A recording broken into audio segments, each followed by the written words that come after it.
Faces dropped on a new edition of Soccer Down here. It's a Friday. It's a Freestyle Friday. We're getting ready for the weekend in Major League Soccer. We're getting ready for Atlanta and Montreal.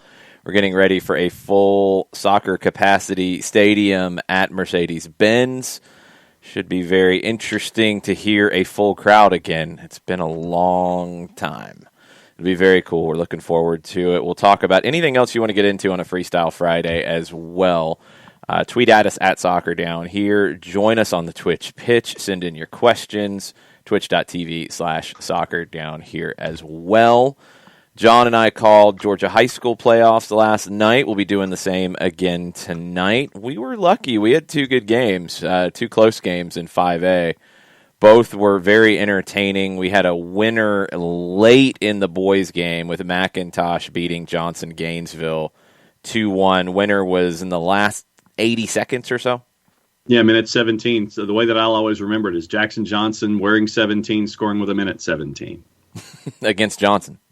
Yes, against Johnson. Very nice. Good catch. Yes. You know, really good stuff. I forgot y'all were doing that. I was wondering why you weren't in the degenerate watch-along of DC and Chicago. I think I was watching a better game, to be honest. Yeah. It was a good one. You were. Yeah.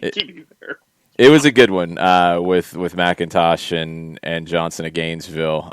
Good crowd, too, and from both schools. A lot of folks came up from Peachtree City.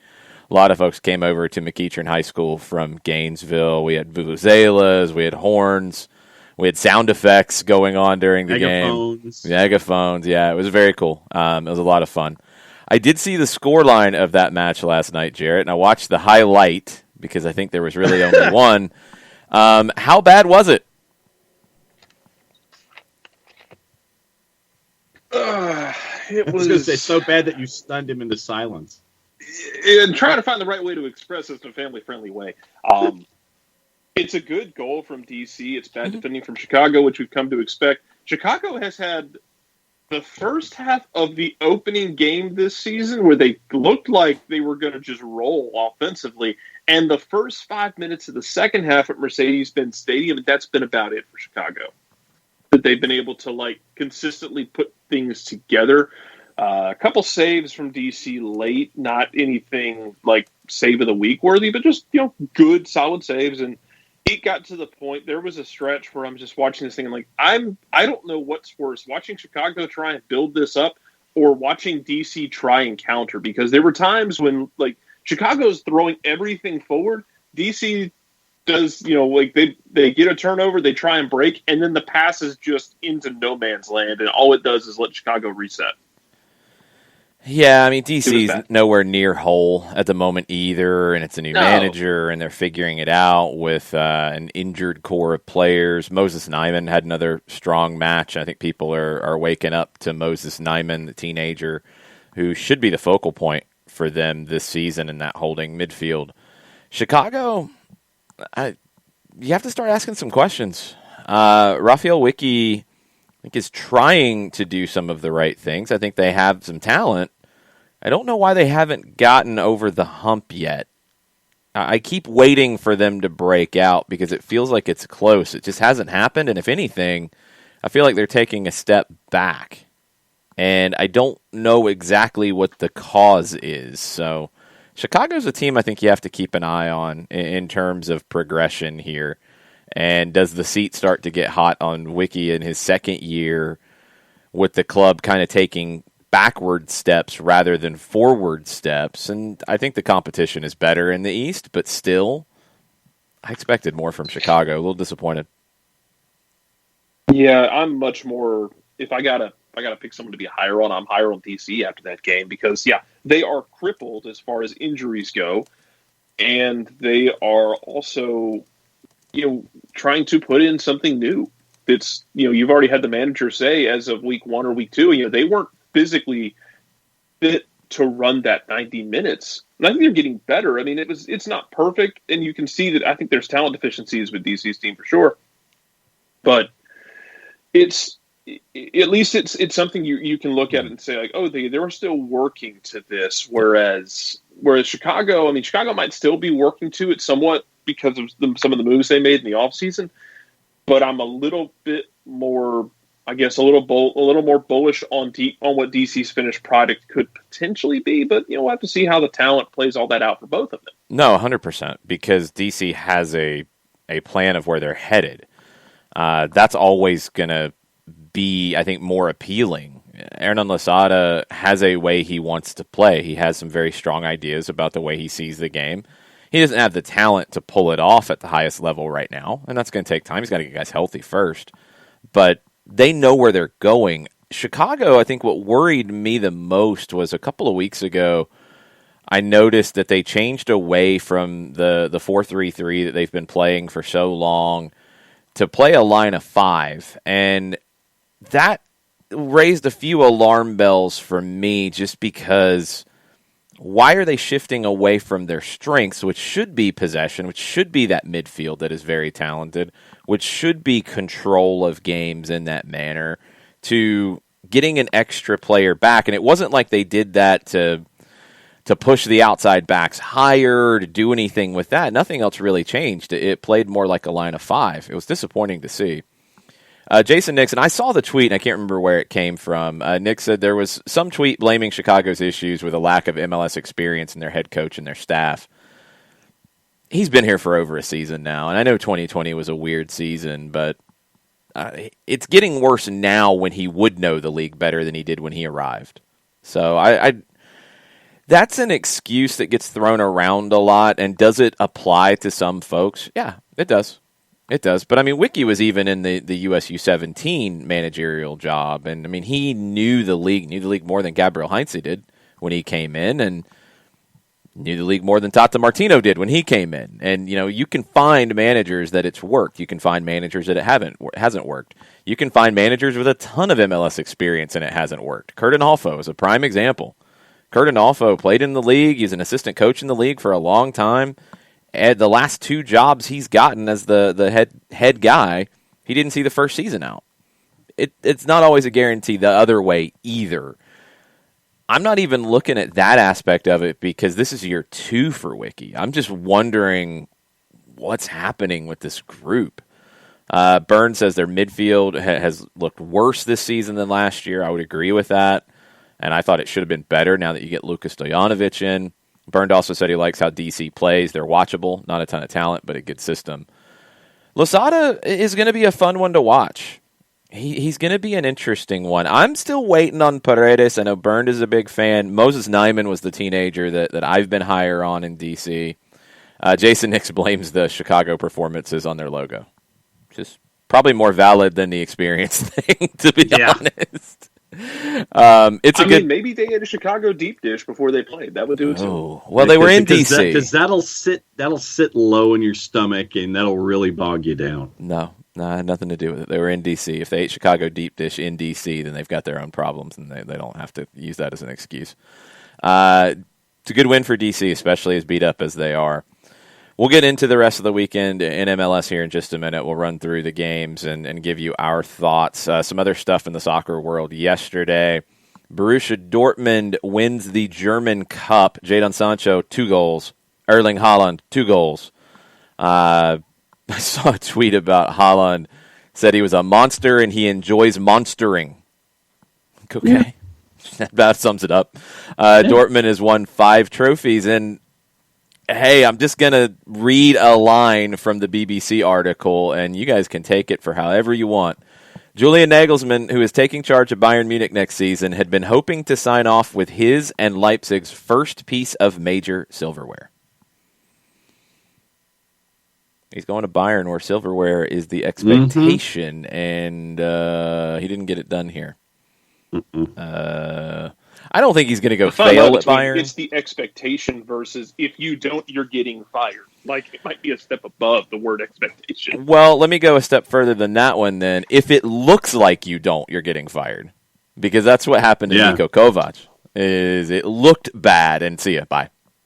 And then what happens as well with you're going for 10 in a row at Bayern Munich? What happens if it starts off slow? It's not Scotland, Jarrett. Yeah, I was going to say. Don't even bring that into it. It's not Scotland.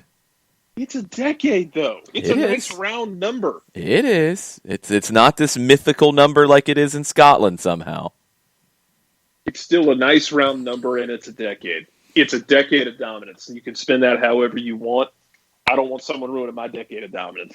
We will see what this looks like with Nagelsmann at Bayern Munich, because I'm a little skeptical. Juventus, it's not good for them financially at the moment. They have asked their players, according to La Gazzetta dello Sport, to accept a 4-month delay in their wages. It had been reported back in April. The players had not decided it, according to Corriere dello Sport. And now Gazzetta is reporting that they have asked the players to postpone their payment of wages for March, April, May, and June. Now, I think some of this is down to trying to shift the books side of it and the financials and reporting. They want to pay it in the next financial year. Yeah. It'll allow them to save 90 million euro in the current financial year. Or that's what they did a year ago when they postponed it until the next one. Now they're trying to do that again. Andrea Pirlo denied that they had been asked to delay the payment of their salaries. He said that everything's arrived on time. We are serene. We've never heard anything regarding this. Juve is not in a great financial situation, and Nick Alifi's talked about this on Soccer Over There. That's one of the reasons why they were so gung-ho on the Super League. If things keep going against them, like Serie A saying, yeah, we're going to kick you out, and UEFA saying, yeah, you're not going to be here, and you might not even qualify anyway, I don't know what this looks like for Juventus next year, Jarrett. I don't either. Also, Neymar is out of the Coupe de France. Suspension has been confirmed. Okay. Sorry. That just literally came across my timeline, so that's why I bring it up. Speaking of troublesome situations, Juventus is... I think I talked about this yesterday. Like, Juventus is such a weird thing in that, like, you go back 3 years ago, and they're bringing Ronaldo. They're bringing guys in. They're queuing everything up to get ready to go win Champions League and just return to dominance. And I kind of flabbergasted at the degree to which none of that has happened the way they wanted it to. And now you're staring this situation in the face. If you're like watching your team get ready to make a run, this is kind of close to the worst case scenario of, man, we're going to make a run. What happens if things go wrong? Probably A, B, C, and D. Well, A, B, C, and D are like coming home to roost in spades right now. It's very bad in Italy, and we'll look at the table here in just a second with what is staring Juventus in the face in a lot of different aspects. Right now, Europa League is staring them in the face. They're a point out. There's 2 games to play. Napoli, Milan, Atalanta, and, of course, Inter are ahead of Juventus. Cristiano Ronaldo, it sounds like his mother wants him to come back to Sporting now, not next year, like I think he had originally said, now. I said it yesterday, if Juve is not in Champions League, and Sporting is because they won the Portuguese title, that changes the paradigm a little bit. Now, I don't know if they're going to allow him to walk on his contract because Sporting isn't paying a transfer fee like that. Come on now. But Juve would probably be willing. Juve's money. Well, they might have to. So that could get really weird really quick. There's going to be a few of those. And Tafka on Twitter kind of alluded to this because I think some of the talk about Sergio Aguero going to Barcelona is that he would be willing to take a big pay cut to play with Lionel Messi, who's not just a great player, but one of his best friends. So that also factors into it. Cristiano would probably not be breaking the bank at Sporting, his childhood club. I think you're going to see some of this with these guys who have made so much money. They don't have to worry about that, and they get to pick where they want to go at this point. That's going to happen more and more. And I want to say we talked about it a few months ago where it feels like this summer There's more guys than I can remember who are available on a free. And I think players are realizing now that they hold more power than they generally have in this game. They've allowed clubs to transfer them, and they keep chasing it. Sometimes it's better to play your contract out and be able to go where you want. Mm-hmm. We'll see. Danny DDT, Agnelli might not be able to pay Cristiano Ronaldo. That's the problem. And Agnelli might not have Champions League to offer him either. So if Ronaldo starts to push to get out, Agnelli's not going to have a whole lot of leverage. That's the problem here. When you're asking players to delay payments for 4 months, he would probably be interested in cutting that. And there's been talk all year long about they need to move on from Ronaldo anyway. If they want to play the way that Andrea Pirlo wants to play, if they want to play the way that Maurizio Sarri tried to have them play last year, they can't do that and be as effective as they want to be with Cristiano Ronaldo. He's not built for the system. So, anyway, we will see where that goes. This weekend in Italy, Atalanta goes to Genoa. Juve hosts Inter. Roma hosts Lazio in a fascinating match, as always. Fiorentina hosting Napoli, and Rocco Commisso is making friends in the Florence press, telling the media, hey, why don't you buy the team? Here, you can buy it. I'll sell it to one of you. That's always going to go over well. And Milan is hosting Cagliari on Sunday. You look at, for anybody who hasn't seen it, that particular soundbite where Commisso gives that particular reporter, Commisso and the reporter just going back and forth for a solid minute. And the way it was phrased, Commisso gives the reporter a red card in the discussion. I mean, it is some heated stuff. And when you have that going on with Rocco Commisso, when you have Inter Milan's players sitting there, and one report says that they're not interested in the 2-month wage freeze, pay cut, however you wish to phrase it. Mm-hmm. And then you have what's going on with Juve. And I think that you had it right on, Jason, where it's mentioned through the month of June. That, to me, gets it to the end of the fiscal year. Mm-hmm. Then that way you can sit there and slide it to the following fiscal year like it happened the year before. If there were other months mentioned, if it wasn't as many up to June, if it was past June or something like that, then it might be something else in play. But for me, that just screams sliding it to the books for the following fiscal year, so that way they can kind of kick the can down the road financially. But yeah, Serie A in a bunch of different places right now is a mess and a half. Yeah, there's a lot of teams in bad financial situations. We've got rumors now popping off in Spain that Zinedine Zidane is going to leave Real Madrid at the end of the season, regardless of whether he finds a way to win the La Liga title. They won yesterday to stay alive in the race. It's from an outlet, Telemadrid, not one of the major ones just yet. So I would say hold on and wait for some bigger folks to come out with that. But Zidane could be one of those guys that tilts things in terms of that managerial carousel if he leaves and that job opens, and if he wants to go work somewhere else. Because I think a lot of people have thought he's going to eventually take the French national team job. I'm with that. I can definitely buy that. They have somebody right now. They're doing just fine. They're the defending world champions. So if he wants that one, he's going to have to wait a little bit. Does he take Juventus? I don't see them bringing Pirlo back. Mm-mm. I don't know if they can pull that one off. Again, a lot of this depends on their financial situation and what they're doing next year, because if they're not in Champions League, Zidane might say, I don't want to take this job right now. You know, there's so many different elements here that are still to be determined with this stuff. I mean, Hansi Flick's name is coming up linked to Barcelona, which is ridiculous because I think everybody's just waiting on the announcement that he is going to take over the German national team now that he is leaving Bayern Munich. But that hasn't been officially announced yet. I think the German Federation is trying to get it done ASAP so they can announce it before the Euros to end any speculation.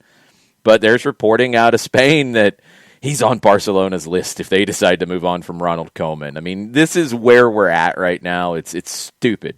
It's absolutely stupid and drunk at the moment. I mean, when it comes to this silly season that we're going to have in Europe, this is going to be one of the wildest summers with names, not like haven't already had it, going with names, whether it's players going to destinations, whether it's managers linked to a lot of the heavyweight clubs. It's going to be one where literally we won't have a lack of anything to talk about, whether it's on SOT on Monday night or what we're talking about here in the mornings, because of all of those heavyweight names that are managers, all of those players that are going places on a free, and even after the heavyweight players, all those big name guys trying to determine their futures, then it's the second level guys that are still available on frees. Memphis Depay, is a name that we talked about in being one of those second level guys.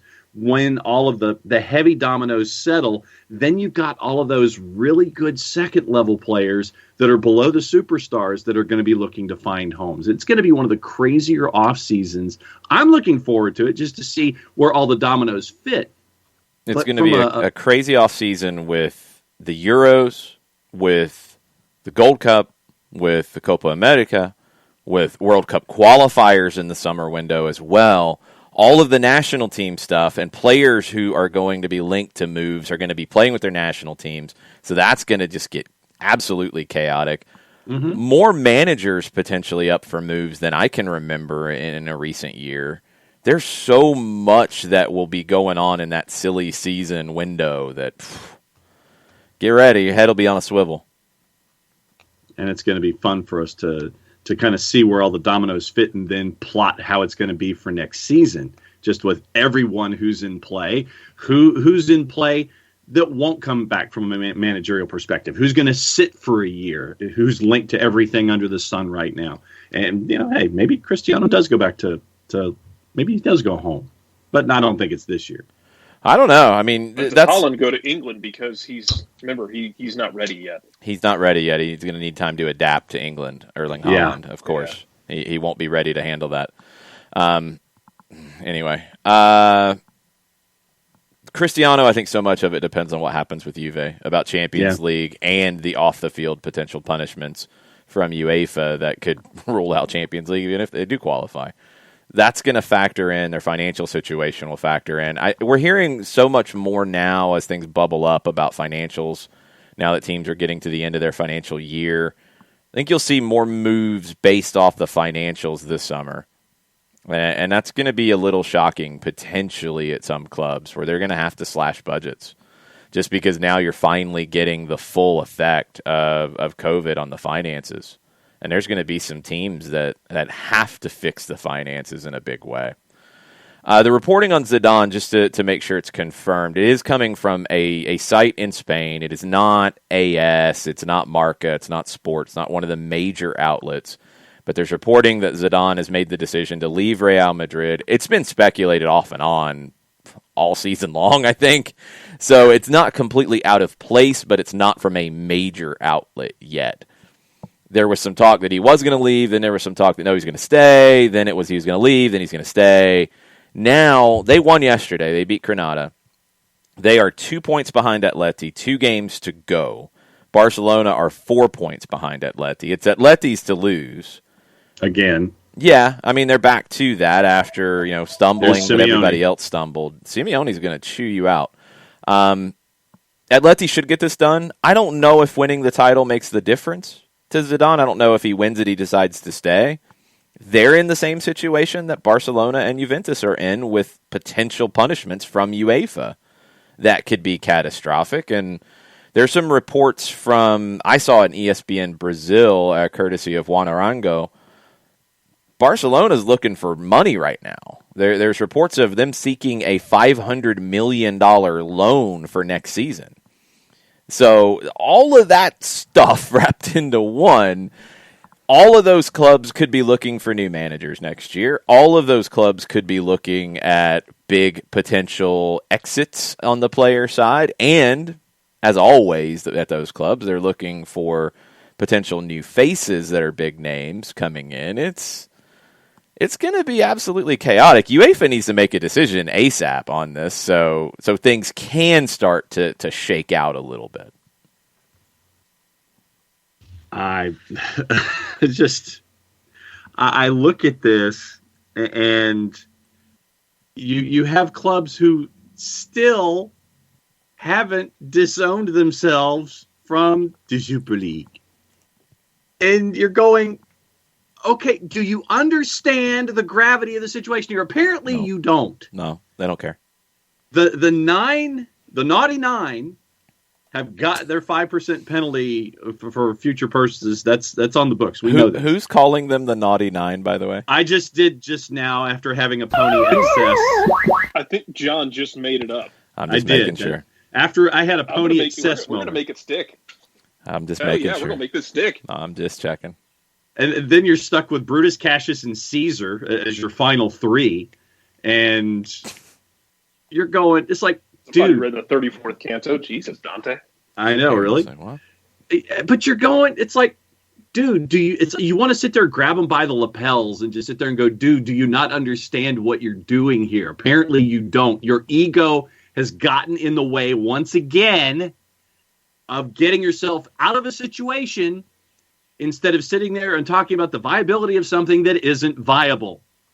And I imagine if you're a fan of those three clubs, it drives you crazy that you just want to sit there and grab somebody in the front office and go, give it up, pack it in, just something like that. But something like that. Oh, it's maddening when the solution is there in front of you, and then you're just going to sit there and act like the 5-year-old that didn't get that doesn't want to eat the broccoli, and the mom doesn't want to sit there and put the Kraft macaroni, the Kraft cheese product on top of it, or hand you fries instead. They're not handing you the fries. They're not putting the cheese on the broccoli. You've got to eat the broccoli. Okay. I just imagine Florentino Perez walking into UEFA's offices like, because I'm better than you, and you know it. Yes, Florentino Perez is MJF. Except they can kick him out of their competition. But he doesn't seem to get that, and Agnelli doesn't seem to get that. Laporta's stuck. I would love for Joan Laporta to come out and say, hey, guys, I didn't sign those papers. Yeah, I didn't do this. Remember that Bartomeu character?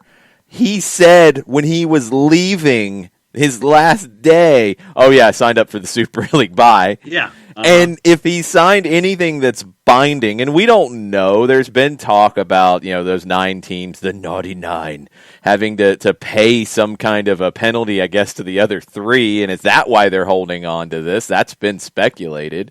But Bartomeu needs to come out and say, hey, I didn't want this. I didn't sign up for this. I can't get out of it because of what that guy signed. We're stuck. UEFA, help us.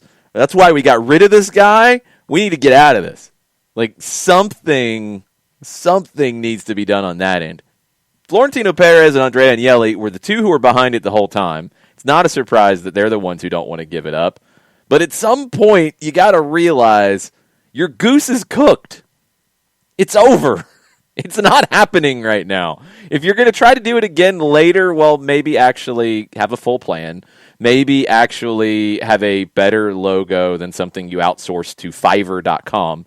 Maybe have a plan with TV involved rather than, maybe. We'll figure it out. Maybe have a plan with more about those other teams that are going to qualify than, maybe. Maybe you actually have all 15 founding members rather than, 3 more, maybe. I mean, if you're going to do it again later if they don't pass the rules to prevent you from doing it again. But it's not happening right now. These teams are going to get banned if they keep this up. Barcelona, I think, can maybe argue their way out of it. Yeah, I think so. And it seemed like Alexander Ceferin was at least a little sympathetic with things he said early on about Barcelona. Real Madrid and Juventus are really pushing the envelope here, and I don't know how it gets sorted out. We will see. Stubborn people are frustrating, Danny. I totally agree. This is going to get weird with these two because UEFA doesn't want to kick them out. They want those brands in the Champions League if they qualify, and Juventus might not do that anyway. But they want them in because it makes more money for everybody else. Okay, good. They're not cutting their nose off to spite their face. I was worried they would do that just to do it. But at some point, you got to get some cooperation from these fools. And if they're not going to do it, well, then this is what they ask for. And more than likely, all of it is going to end up here. It's going to be the lawyers making all the money, and it'll go to Cass, and it'll all get sorted out one way or another, and then we'll move on in 5 years, probably, when everything's been appealed. Yay. Let's move on to England real quick. Jarrett, Liverpool gets a win yesterday. They have a game in hand. They are 4 points behind Chelsea. They are 6 points behind Leicester. Liverpool's got 3 games left. Everybody else has 2. That's in this. West Ham is further back. I think it's okay to say West Ham is not going to the Champions League. Yeah. Are we in agreement here? Yeah, I think so. Okay, John, your video froze, which is very funny. There's back. Tottenham and Everton aren't going to Champions League. We can agree, right? Yes. Okay, so it is the Liverpool and the 4 that are in right now. That is what we're looking at. Yes. Okay. Sure. West Ham could get the 67 points if they went out. Let me check the. You just tried to speak them out of it, and now you're driving. I'm checking. I'm checking. Well, actually, I mean, West Ham's got Brighton, West Brom, and Southampton. That should be 9 points. Should be.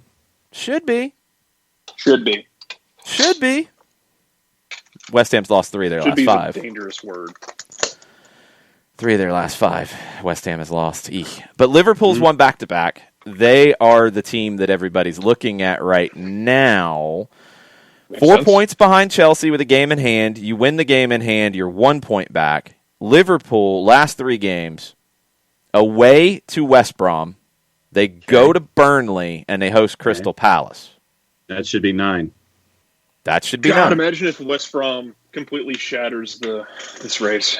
That's just Big the parting Sam shot from Big rolling Sam. in the gravy on the sideline. A gravy slip and slide. In the worst way possible. Liverpool would be 69. West Ham would be 67 at that point. What does Leicester and Chelsea have left?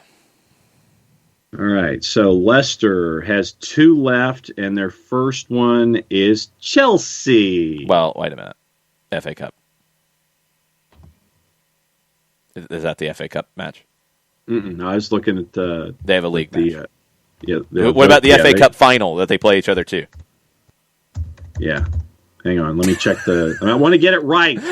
I know. That's why I was asking you. Oh, it is. They play them both. It's both of them. One's for FA Cup in the final, and then the next one is Tuesday where they play each other again. Okay. So that's going to be strange. All right. So they play each other. What is the other game they each have? Let's see. The last one for Leicester is Tottenham. And that's at King Power on Championship Sunday. And Chelsea's last after Leicester, which sounds like an 80s musical group. Do they open for Mr. Mister? I think so. It is Aston Villa. So for Chelsea, their last 2 league matches are Leicester and Villa before the Champions League final. Okay, so here's where it gets weird. Because they play each other, you could have a couple different scenarios. Both of them can't get 6 points. You can't have Leicester on 72 and Chelsea on 70. That can't happen. Okay. You could have both of them with a max of 4 if they draw against one another.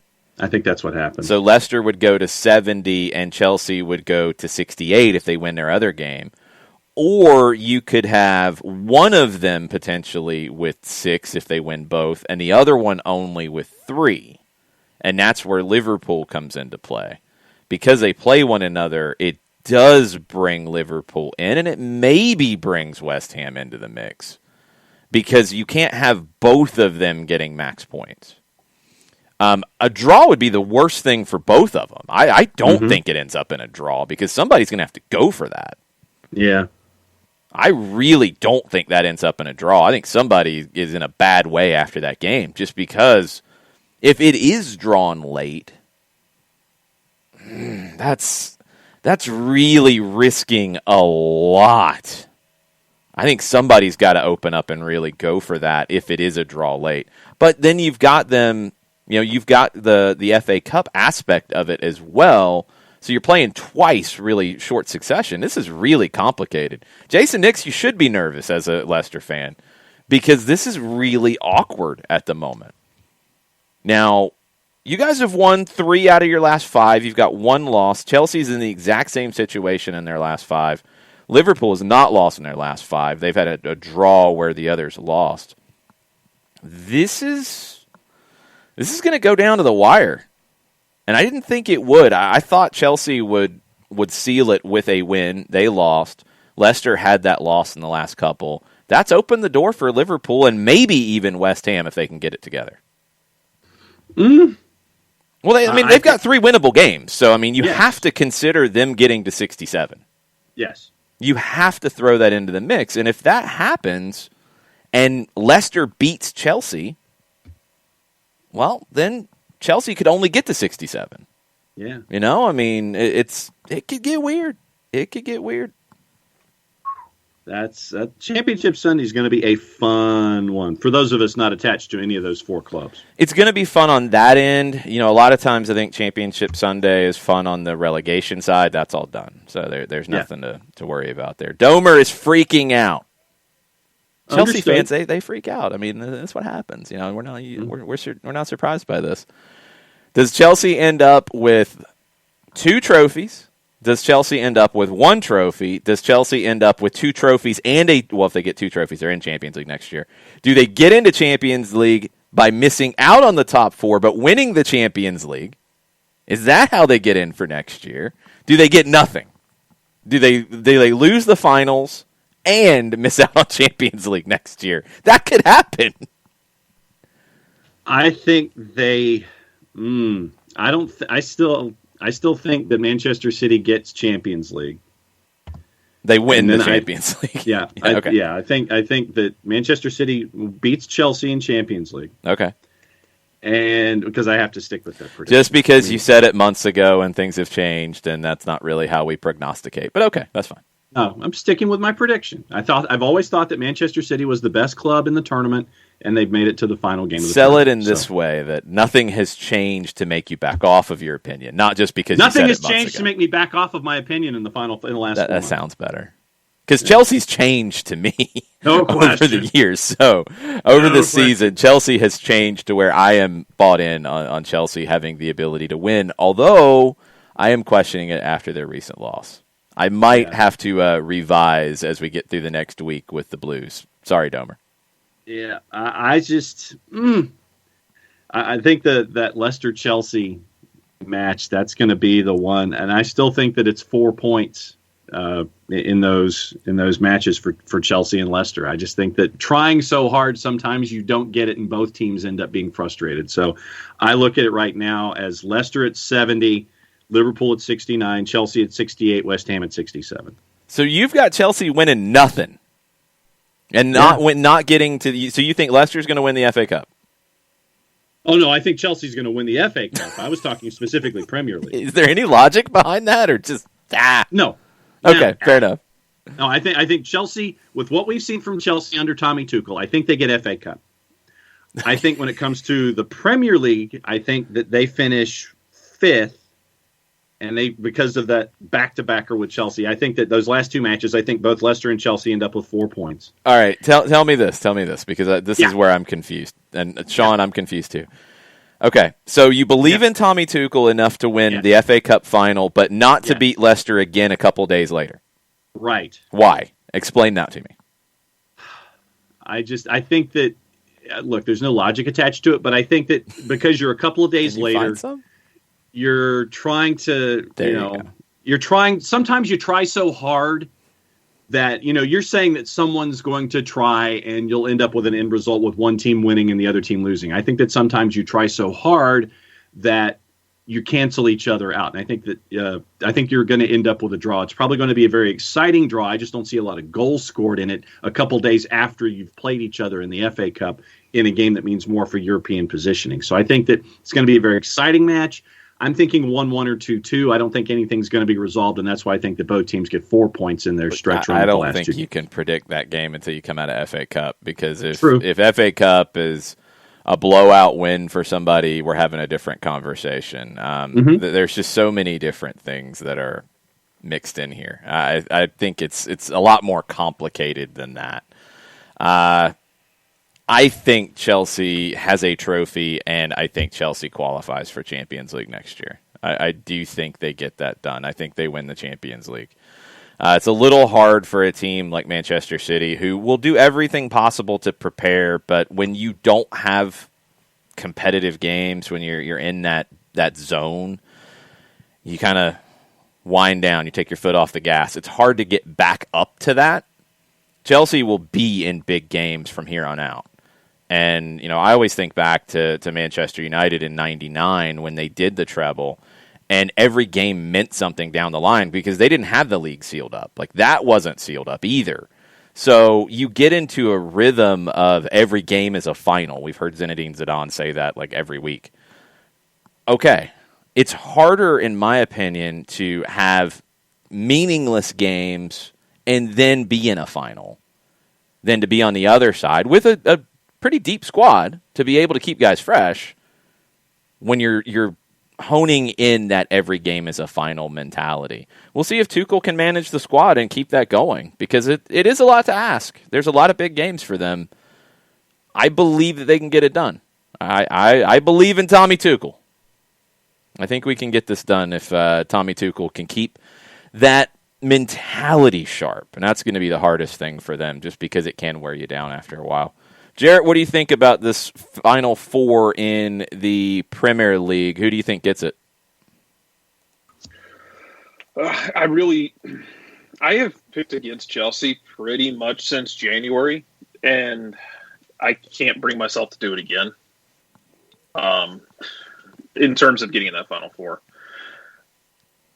Despite everyone's attempts to literally keep Liverpool off the field yesterday, I think Liverpool is going to make this as close as humanly possible. But, man, I'm inclined to like not pick against Chelsea now. I think they've broken me thoroughly. Thanks, Tuchel. Thanks, Domer. We're just going to make interchangeable shirts of "Sorry, Domer. Sorry, Alex."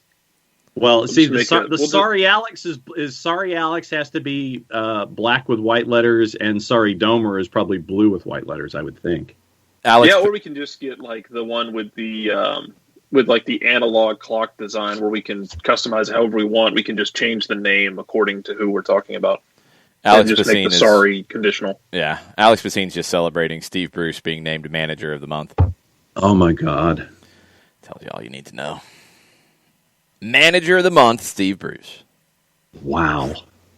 Boof. I feel like I'm in the Bizarro World sketch from Saturday Night Live where Tim Kazurinsky says he wants to have a nice drink of sand. Basically. In the silly season updates, we mentioned Hansi Flick. Sergio Ramos, according to AS, PSG is in a race to sign Sergio Ramos. It doesn't look like he's going to be back at Real Madrid. He wants an extra year in the contract. They're not budging right now. Looks like he's going to leave, even though he'd like to finish his career there. But Frank Lampard's name has come up. According to The Telegraph, Lampard has emerged as the leading contender to replace Roy Hodgson at Crystal Palace. I think he would be a far more exciting brand of soccer than what we've seen from Roy Hodgson. Yes, so would a German Shepherd who barks out the tactical plan and lineup. My money's on the German Shepherd. I don't know if he wins, but it'd be more entertaining. At least that part of it would be entertaining, trying to decipher what the dog is barking out. That is true. I'm down with that. And I mean, with Crystal Palace, the question is, I mean, they've got a lot of players that are out of contract at the end of this year, and whoever comes in is going to have a pretty decent slate to kind of mold things the way that they want. So, are they going to have any money to do the molding with? That I have not heard any kind of splashing of the cash, so it might have to be a little imaginative for whoever walks in the door. Might have to get creative. Okay, we've got 15 minutes. We're going to take questions now until Mike Conti joins us. We're going to talk Atlanta and Montreal. When we are done with Mike, we will go through the rest of the MLS schedule, and we will be out at around 11 o'clock because there are other things going on. John is calling another high school game tonight. I'm calling another high school game tonight. It's a busy, busy, busy weekend with lots of games to call. We get ready for Atlanta and Montreal tomorrow, and then the twos on Sunday. We'll be doing a watch-along here on Twitch for that. It is 6:30 our time for that kickoff, I believe. I believe that is accurate, yes. I always get thrown off with those games out in Oklahoma, but I believe it is a 6:30 kick our time. That'll be on Twitch if you want to watch along with us, and we'll have our twos review afterwards.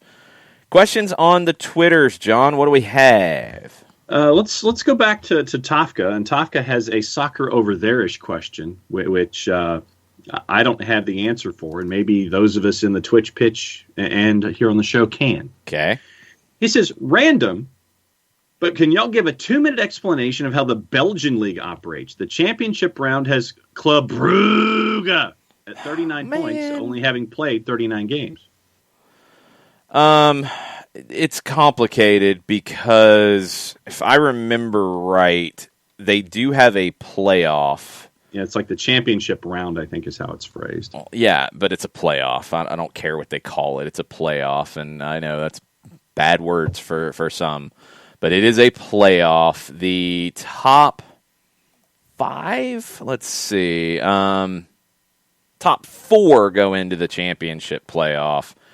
The first place team at the end of the championship playoff wins the title. You play everybody twice. You play everybody home and away in that playoff. So you have your season, and is it 33 games, I believe, in the season? You play everybody 3 times?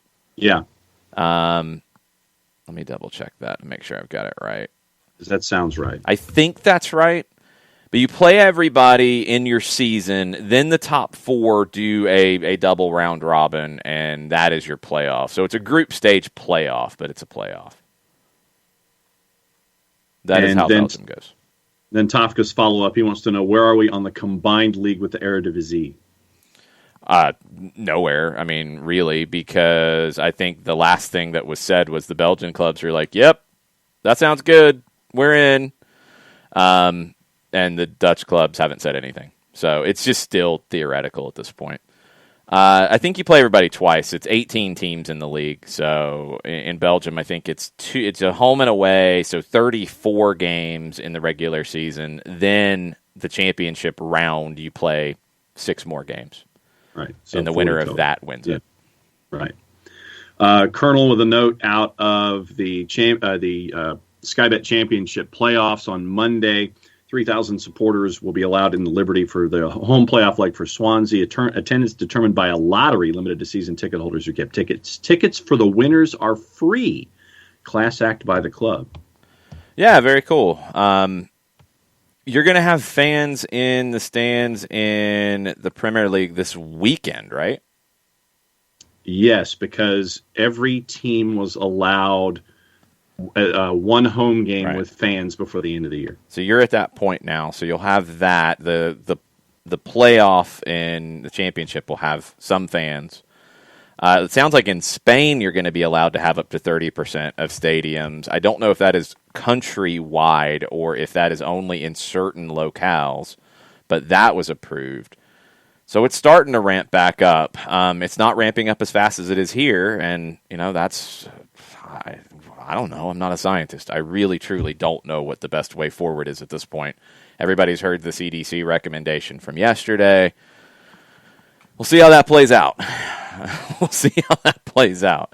Basically, and this was my mentality with this, get vaccinated and protect yourself because that's the part you can control. If people don't want to at this point, it's not because they haven't had access.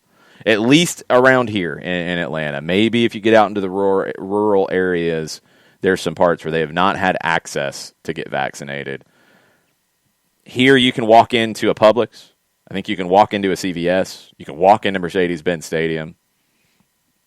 It's available. So if people choose not to, I don't know what else you're supposed to do at this point. If you want to make sure you're going to be safe, you can't. I just don't think you can say, I don't want to get vaccinated, but then I don't want to allow things to open up. Like, that doesn't seem to make any sense to me. Take care of yourself. Protect yourself. Mm-hmm. That's the best way to do it. And if you want to wear a mask because it makes you feel more comfortable, wear a mask. That's fine. Yep.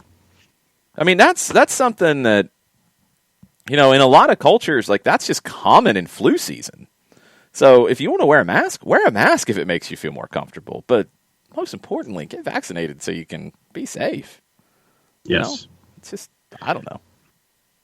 Edmund Gibson is in this morning, and he says, as happy as I am that La Liga will be on ESPN Plus this fall, it will be very strange not having Ray Hudson and company doing the calls for Barca unless ESPN's forking out the dollars to bring them over. Ray calling Messi matches is iconic. Yeah, it's. I wonder how that'll go, because Ray's based in South Florida, so BN's been perfect for Ray. I believe he's called most games from home here since the pandemic started. I don't know if he's been in the BN studios. I don't know if they can get him to relocate, to come to Bristol to do it. I don't know if they would look at doing something different and having an ESPN studio out of the Miami area to get Ray involved. They should absolutely explore it, because his name is so intrinsically linked with La Liga in this country. And so is Phil Shane, by the way. Phil and Yes. Ray are a great duo because they've called so many games together. They just play off of one another so effortlessly. So, I would love to see that explored. I just don't know about the logistics of it at this point of, can you make the dollars and cents make sense in doing that? I'd love to see them try. Michael Had, one of our resident Chelsea fans, says that he sure hopes Chelsea punts the FA Cup and goes for the Tuesday match. The FA Cup means nothing. It's tough. If I had it's a trophy. If I had to punt something, which I don't think you do, if you had to, I would punt the FA Cup. But I don't think you have to. I mean, am I missing like an injury outbreak at Chelsea or anything? Haven't heard. I think they're deep enough to do this. I don't think they have to prioritize at the moment. I say go for it. Go for all of it. I mean, I've always said the flip side, and this is why I don't think you can say, well, it'll be a draw because it's hard to beat somebody twice in a row or whatever. If Chelsea comes out in the FA Cup final and beats Leicester 3-0 and just wrecks them and dominates them, that's hard for Leicester to pick themselves up off the ground after getting stomped on a couple days later. True. You've got that potentially going for you. So just go for it. I don't think you have to punt anything. And our last non-Atlanta United comment on the Twitter timeline comes from Nathan Pugh, who's in this morning. Our resident Liverpool fan says, Bruno Fernandes is a soft man. Oh, people really hate on Bruno Fernandes. They really hate on this guy outside of Manchester United fans. He's really good. He's really good.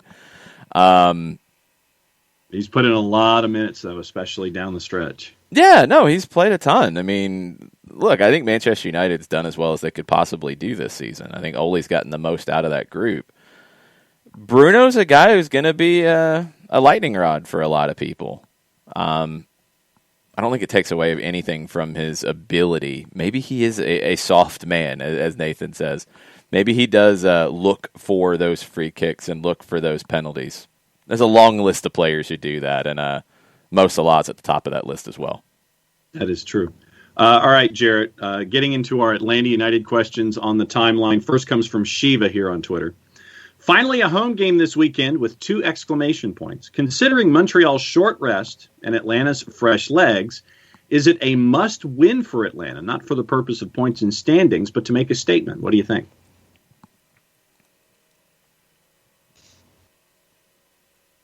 I think I stunned Jarrett. Yep, Jarrett forgot how to work the mute button. Or Jarrett left.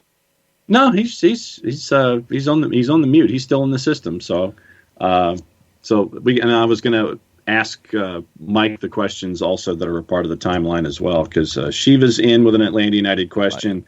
Hi, I could answer. Yes. Then go ahead and answer, sir. I call those games. I was going to save your response for the Mike Conti segment. That's why I was leading. That's why I gave it to Jarrett to answer. And then perhaps if you wish to follow up, then you could follow up. But I was saving your response for the Mike Conti segment. It's probably better than stonewalling, waiting for Jarrett to get off of a call he's on or figure out how to work the mute button. So I could give thoughts on that. So give thoughts on that. Okay, thank you. It's not must win because I don't think anything's must win right now. It would be an important statement to make. And it would be an opportunity to play a team. And Gabriel Heinze downplayed this yesterday, as he should, about, you're not going to have an advantage because they played midweek. You can have an advantage because they played midweek. You absolutely can. You've got to exploit it. And I think the way Atlanta can exploit that is putting Montreal under pressure. Putting them under intense pressure, especially early and late. Because early on, it can be hard sometimes to get the legs going again. And they're going to have to travel day of the game. It's not a crazy long trip in a plane from Fort Lauderdale to Atlanta, but they're going to travel day of the game. That's not ideal. They're going to have to really work hard and think about their muscle activation for this game. You might be able to take advantage of them early where they're not fully going yet. And you'll definitely be able to take advantage late. I mean, it's just guys who played 90 minutes separated by about a 2-hour delay on Wednesday night. It's not easy. And you can run them and make them work. So there's definitely ways Atlanta can exploit this. I just don't buy that anything is must win at this stage of the season. I think some of the idea of it being must-win is because of external pressure and external factors that have now crept up. But I don't know if the team is feeling this angst that maybe the fan base is feeling. I don't get that sense when the players speak and when Gabriel Heinze speaks to the media. I don't get the sense that they are nervous or worried or any of those things. So I don't know if they're even thinking about it that way. I think it's an opponent that they should beat. I think it's an opponent at home. You should beat anybody at home. But this one, this is a game that they should win. I don't think it's a must win. I would just stay away from that language just because I don't think that applies yet. John Nason asks, as Jarrett has yielded the floor for the remainder of the hour, John Nason asks, do you think Heinze can figure out how to maximize Dom in this team and keep him healthy? Keeping him healthy might not have anything to do with Gabriel Heinze, and that's one of the big concerns with Jürgen Damm. It's just felt like every time last year when he would get going and start to have a couple of games, he'd have a hamstring issue again. We'll go back to the game in New England where Barco and Damm were both injured in it, and both fairly short after starting their activity. Barco came on as a sub, was on for I think 11 minutes. Damm made it not quite 20 minutes, if I remember right from the start. Yes. That's where it can be a challenge with the amount of games you've played and with day of the game travel. It's tough. And that trip to Foxborough is maybe one of the more difficult ones in the league. So if you're looking at juice boxes and New England is at home against teams that do have to travel day of the game, you might want to keep that in mind because you have to fly into either Boston or Providence. And then it's 45 minutes on a bus either way. Uh-huh. So it's a 2.5-hour flight from Atlanta, I think, to maybe 2:15, 2:20, 2:30, somewhere in that ballpark. Yeah. You're flying, then you're getting on a bus, then you're riding for 45 minutes. Now, luckily, the hotel is right there at the stadium, but that's not good on your muscles when you've played a lot of games and you're about to play another one and you're traveling the day of. It's tough. That's the game where you saw both of these guys get injured. So that's just bad luck with the scheduling gods. But can Heinze keep Dom healthy? I don't know. And both of these guys, I don't know if it's anything to do with managers and their health or lack thereof. I think both are just, some people physically are more prone to injuries. Barco's have been all different. That's why I'm even reluctant to throw him into this. Dom has had hamstring issues consistently. That's a different conversation. Barco's been kicked and had injuries, and he's had muscular injuries. He's had different ones. So when he gets kicked, that's part of the game that can happen. Like the one in 19 in Columbus where he was just kicked in the inside of the knee, and he had problems with that the rest of the way. He's a little bit different scenario. I don't know if Heinze can do anything to keep them healthy. To get the best out of them, yes, if they're healthy. And that's the part that's going to be difficult. Maybe you have to manage their minutes. Maybe you have to protect them in certain situations. Maybe it's going to be down to, in a situation like that one, where you're traveling day of the game and it's a long trip. Maybe you don't take Jurgen Damm when he's healthy. Maybe you save him for that. Maybe you don't play him. Maybe same with Barco if you're worried at all. Maybe you have to be more, careful in those situations just because of what it is. I'm not sure. All right, John, you've got a quick read right now on Steve Apolinsky, and then we'll get Mike Conti on the line. But tell us about our good friend over in Decatur. Apolinsky & Associates, LLC, proud supporters of everything soccer down here in the SDH network. For wrongful death and serious injury matters, one place you need to go. Apolinsky & Associates, LLC. 3 different ways that you can contact the firm. You can shoot Steve an email directly, steve@aa-legal.com. You can pick up the phone, get a free consultation at 404-377-9191, or go on the World Wide Web, large device or small, type in aa-legal.com in the address bar. Hit the enter key, the return key, the arrow key, whatever advances you to the homepage for Apolinsky & Associates, and you can find out all the different cases that they can handle for you, all the different awards that they have won in their over 30 years of experience of handling cases, over $40 million in judgments for their clients in Georgia and Alabama. And if you still have questions after looking at the homepage, there's a pop-up window that pops up, because that's what pop-up windows do. They pop up 24/7, 365 and a quarter. You can get your questions answered that way as well. Recognized as Legal Elite by Georgia Trend Magazine for being one of the top 100 firms in this here state of Georgia. For wrongful death and serious injury matters, one place you need to go. It's Apolinsky & Associates, LLC, and the website is aa-legal.com. All right, Mike, you heard most of that. What score are you giving John? 10. You can't do it better than that, in my opinion. Thank you, Mike. Yeah, I think John is graded on way too strict a curve. John, that was an outstanding read. There's no way you could do it better than that. He sets a high standard. It even had a musical accompaniment, if I heard correctly. It does, yes. Yeah. John, I thought that was fantastic. 10 out of 10. Good scores today. 8.998, 10, 9.7, 8.5, 10. The typey charades made it a perfect 10 today. He has visuals with this as well. Well, that's the thing. It's like when I hit the keyboard and make the sound effects, I guess it drowns my voice out and distracts folks. And so what I've started doing is pantomiming the keyboard element. That's better. And apparently that seems to work for folks. That's definitely better. Sean Vergara says a 10 means it can't be better. Should never get a 10. He's also the East German judge. Sean, don't be that guy. He's the East German judge. He's always harsh. I was going to say, that's the person who always gives the Uber driver 4 stars because it's impossible to have a 5-star ride. No, it actually is possible to have a 5-star ride. I had a social studies teacher in the 9th grade who always gave all of us nothing more than an A- because he said it was impossible to get 100% of everything right. So, he screwed up, it's still on my permanent record somewhere.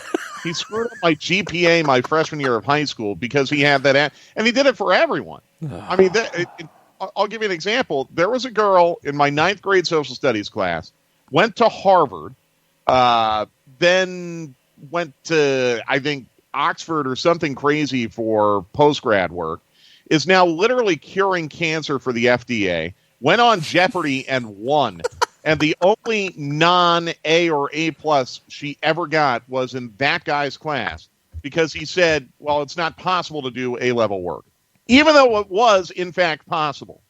So I just can't go along with Sean and be that, well, it's never possible to get a 10.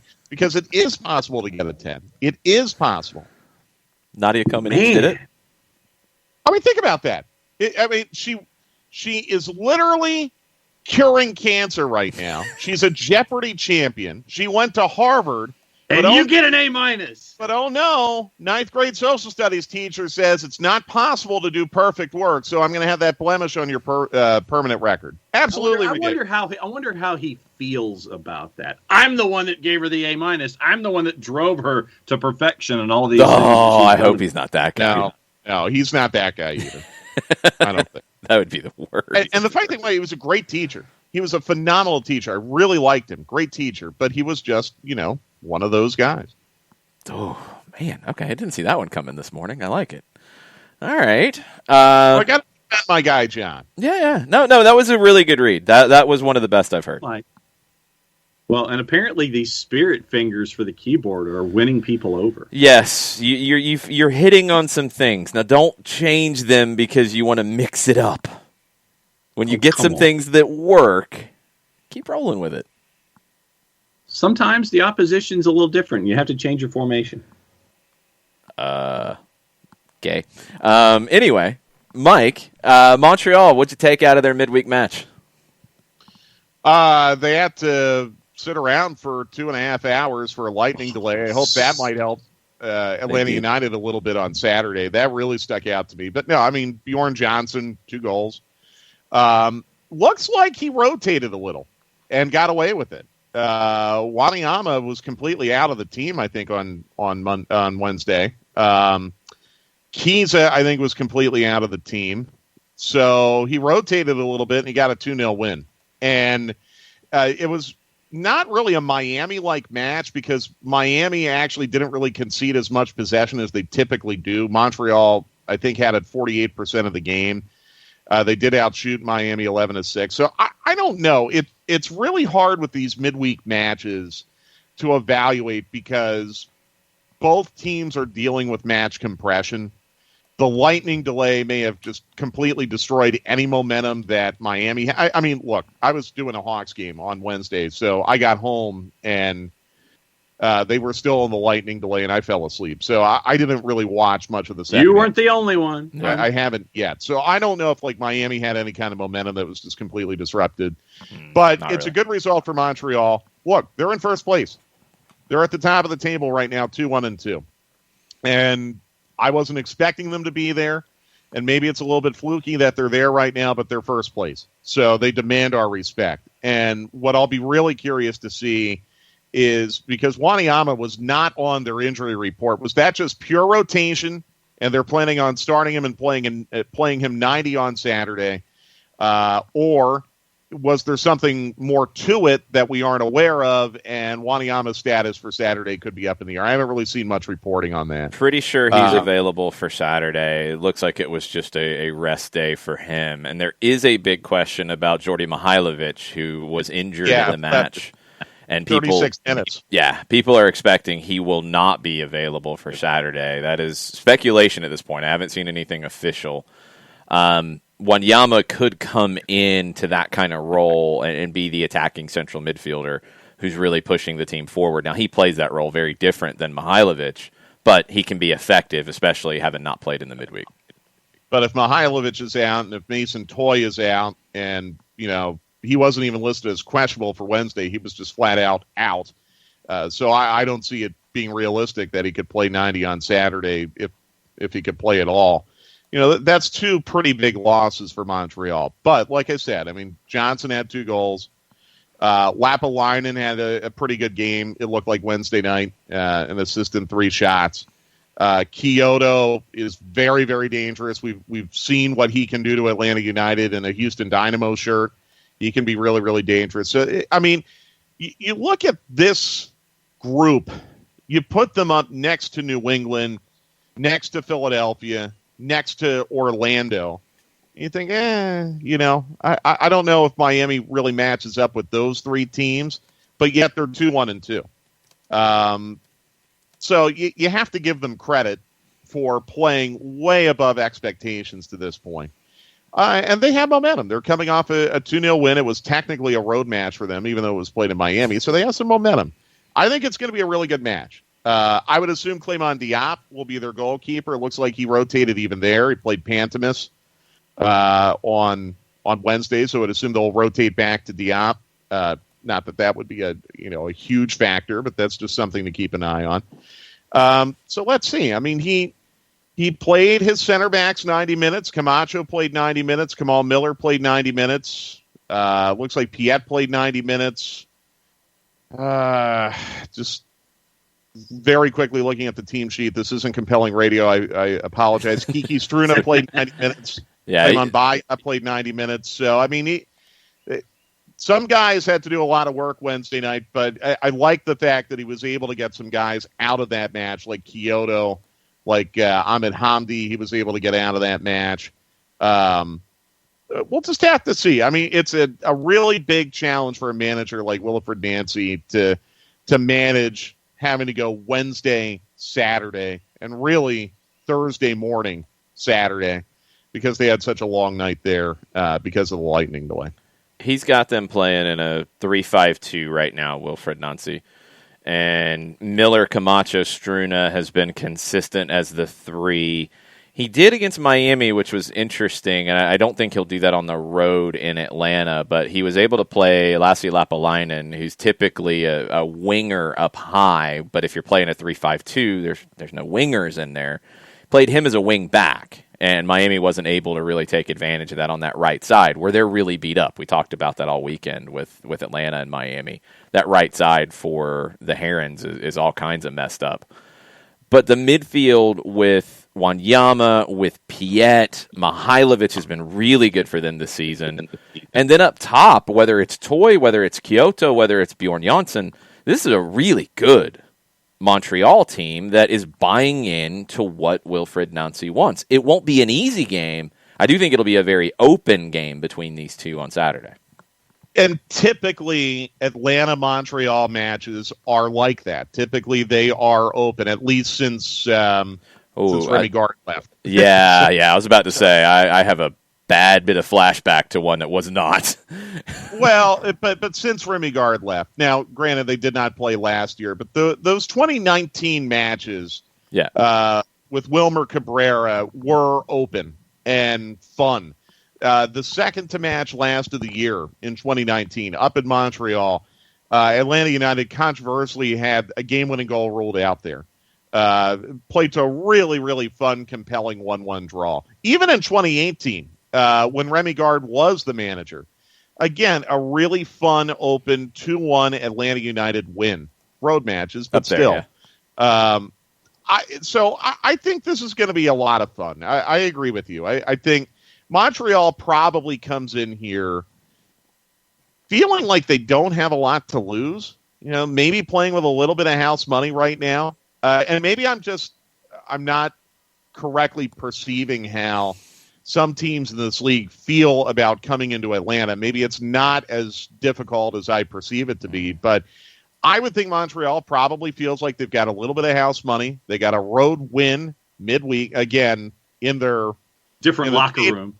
In the stadium they're calling home, but it was a road match. It was not a home match. It will count as a road win.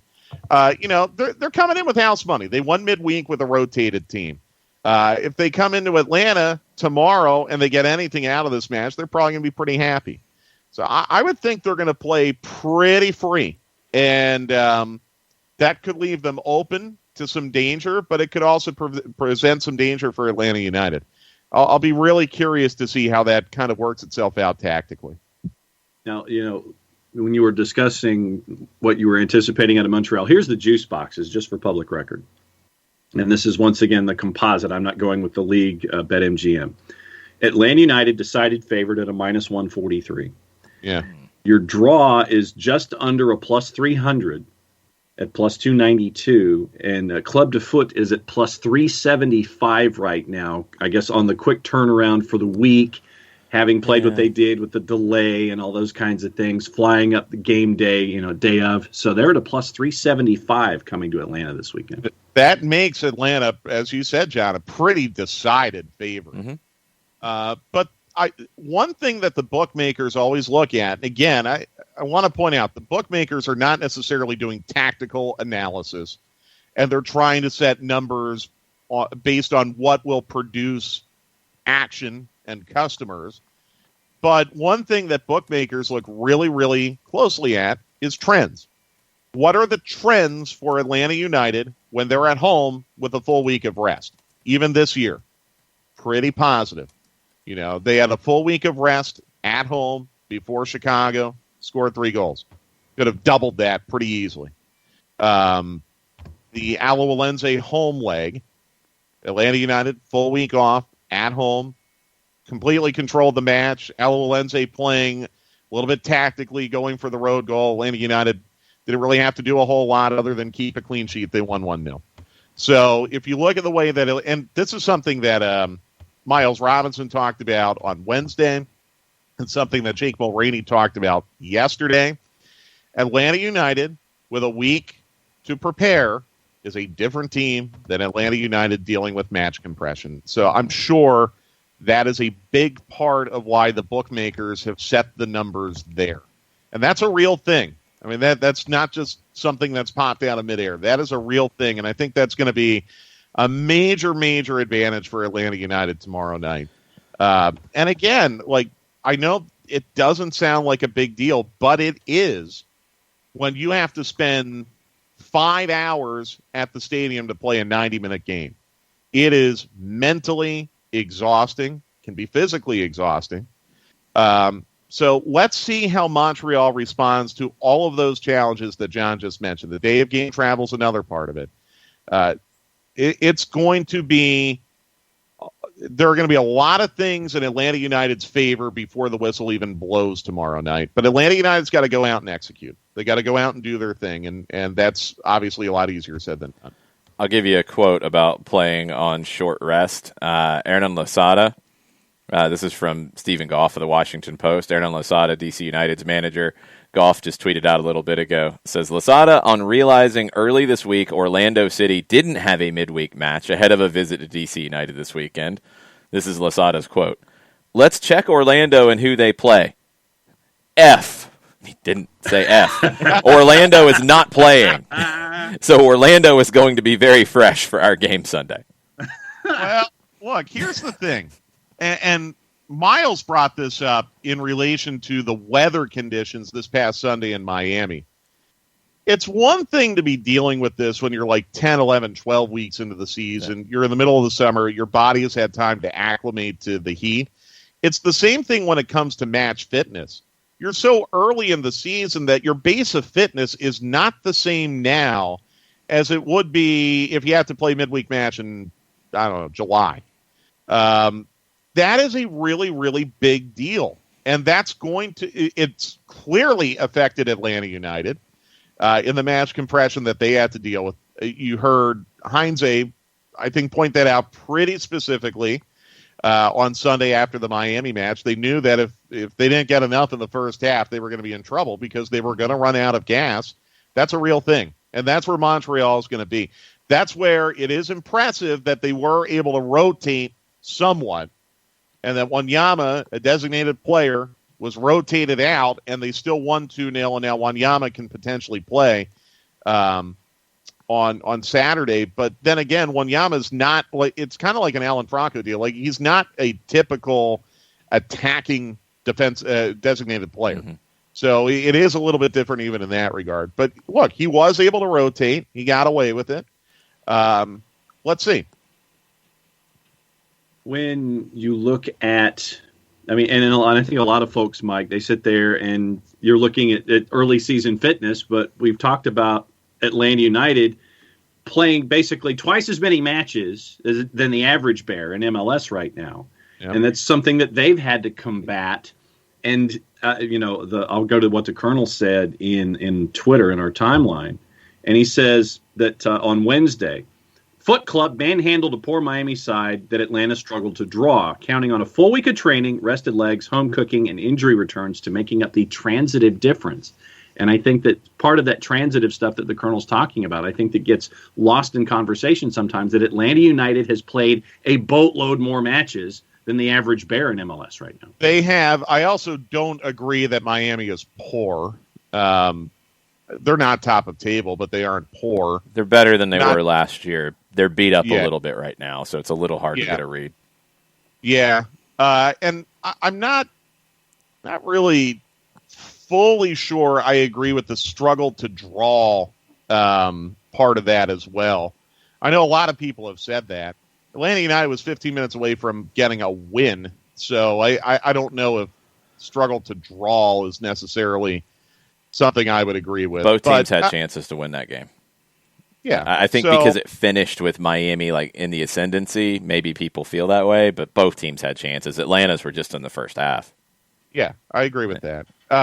So anyhow, but look, that is a very, very valid observation that we get to use Miami as a barometer for where Montreal could potentially be right now. That is fair. I mean, Atlanta United just played Miami. So I do get that part of it. I don't want to sound like I'm completely disagreeing with the Colonel. I disagree with him on many, many things, but I don't want to sound like I'm completely disagreeing with him there, demeaning his comment. I don't think Miami's that bad. I don't think Atlanta United struggled to draw with them.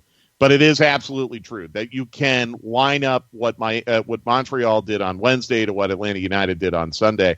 But remember, too, that Miami was dealing with match compression Wednesday. That's Miami was a different team Wednesday night than the team that played Atlanta United with 8 days of rest in their home park on Sunday. So that's why, I mean, it helps me prepare for games to evaluate an opponent against a recently played or common opponent. But I think the reality is that this is going to be much different. And what happened Wednesday night was much different. Yeah, Miami looked tired early in that game. Before the delay, they looked tired. They looked sluggish. They were struggling to keep up with Montreal's pace. Montreal's a good team. Montreal is a team that I think is still finding itself under Wilfried Nancy, but one of the quotes that I've seen from Samuel Piet, a leader in this group, is that everybody is playing for the team, playing for the badge. They don't have anybody playing for themselves, kind of implying that had been the case in previous years. Yeah.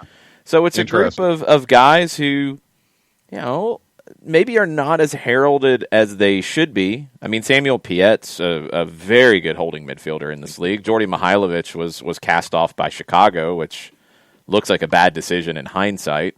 Romo Kyoto was cast off by the Houston Dynamo, which looks like a bad decision in hindsight. Bjorn Janssen has been trying to find a breakthrough somewhere, and he's kind of bounced around. Kiki Struna was sent away from Houston. Kamal Miller became available because Orlando couldn't protect everybody going into the expansion draft, and Austin flipped him to Montreal. And you got a bunch of guys trying to prove themselves. You got a manager who's trying to prove himself. So they're a difficult opponent because of that. I think they're also difficult because of the way they play. It's not a 4-4-2 diamond like Jim Curtin, but it's a 3-5-2, which means you'll likely see 3 center backs to deal with their 2 up top, and we'll assume it's not going to be Toy. We'll assume it's Kyoto and Bjorn again on short rest. You're going to have 3 center backs to deal with them, so that changes your shape a little bit. Do you go with the 3-4-3 variant we saw against Philadelphia and try to dominate the middle of the park? Or do you see the 3-4-3 that we saw against Alajuelense, or maybe even Philly in the second leg, where you did have the wing backs, you did try to stretch the field from the back and from the front? Those are the questions that I'm really curious, not just the lineup sheet when it comes out tomorrow, Mike, but the actual implementation of where players are on the field. Because you can approach this game in a lot of different ways, and we'll see if Heinze starts to change the ways that he's approaching games now that he's getting to know the group he has to work with and the opponents around the league more. Yeah, that's quite true. And having a week to learn on the training ground might impact that a little bit, too. You can do more. Yeah, absolutely. You can do a lot more. So it's going to be really interesting. I think it's a fascinating match. I'll admit when the schedule came out, I mean, this is one that I thought, all right, Montreal at home, good. I like having that after you play a rival in Miami and you're coming out of CONCACAF. Good. This will be a chance for Atlanta United to catch its breath going into probably their most difficult game all year next Sunday. Well, now I don't necessarily feel that way. I mean, Montreal was a team that I clearly underestimated. And they might still come back down to earth a little bit. But, I mean, actually, I'll tell you what, Montreal, if they can get a result on Saturday, Their next 3 matches are Cincinnati, Chicago, DC. Nice. Montreal can get on a run here. They can. Really quick. It makes you wonder about the second half of their schedule and if they need to put some points in the bank. But if they can get out of this on Saturday with any kind of result, we're going to be going into mid to late June talking about Montreal being the surprise team of the year in MLS. So we're going to find out a lot about Montreal on Saturday. I think we know what we've got with Atlanta United, or we're learning about what we have with them. But I think we're going to learn a lot about Montreal and whether or not they are going to be the surprise team of the year in the Eastern Conference. So far, it looks like they might be. And to your point, Mike, about Montreal, you don't know what the situation is going to be like in allowing teams to go back and play and travel back and forth over the U.S.-Canadian border. I think one of the government officials in Ontario province basically said that there wasn't going to be anything involving any kind of outdoor activity with a lot of folks in the spring and early summer months. So that kind of takes you through like June and July. And to your point about points in the bank, if they're still in South Florida, the longer they're away from home, the longer the season is, the longer that they're not getting the chance to go back to Montreal, you wonder if that's going to wear on you. And I think your point's pretty solid about getting points in the bank now, because they may run down later on in the year, a question that could be just as valid for Vancouver playing in Utah and Toronto playing in Central Florida. Well, yes, but then they might get a real lift if everyone up in Canada kind of relaxes what restrictions they have in place right now. So, I mean, that could really go both ways. But it is really, I really do admire what Montreal has done so far, because that's got to be a huge psychological challenge. Makes me really appreciate what Toronto did on Wednesday night. I haven't really seen a lot of people talk about that one, by the way. Man, I mean, Columbus I am really, really underwhelmed by the Columbus crew right now. They are still the crew, and they always will be to me. I am really, really underwhelmed giant cartoon by Columbus at the moment. For all the scrutiny that Atlanta is under right now, I wonder if Columbus is going to start experiencing a similar level of scrutiny. Now, they have won a trophy very recently, so maybe that gets them a pass. But no, I mean, with the Canadian clubs, absolutely, John. I mean, it's a huge psychological challenge for them. The players have been super professional about it.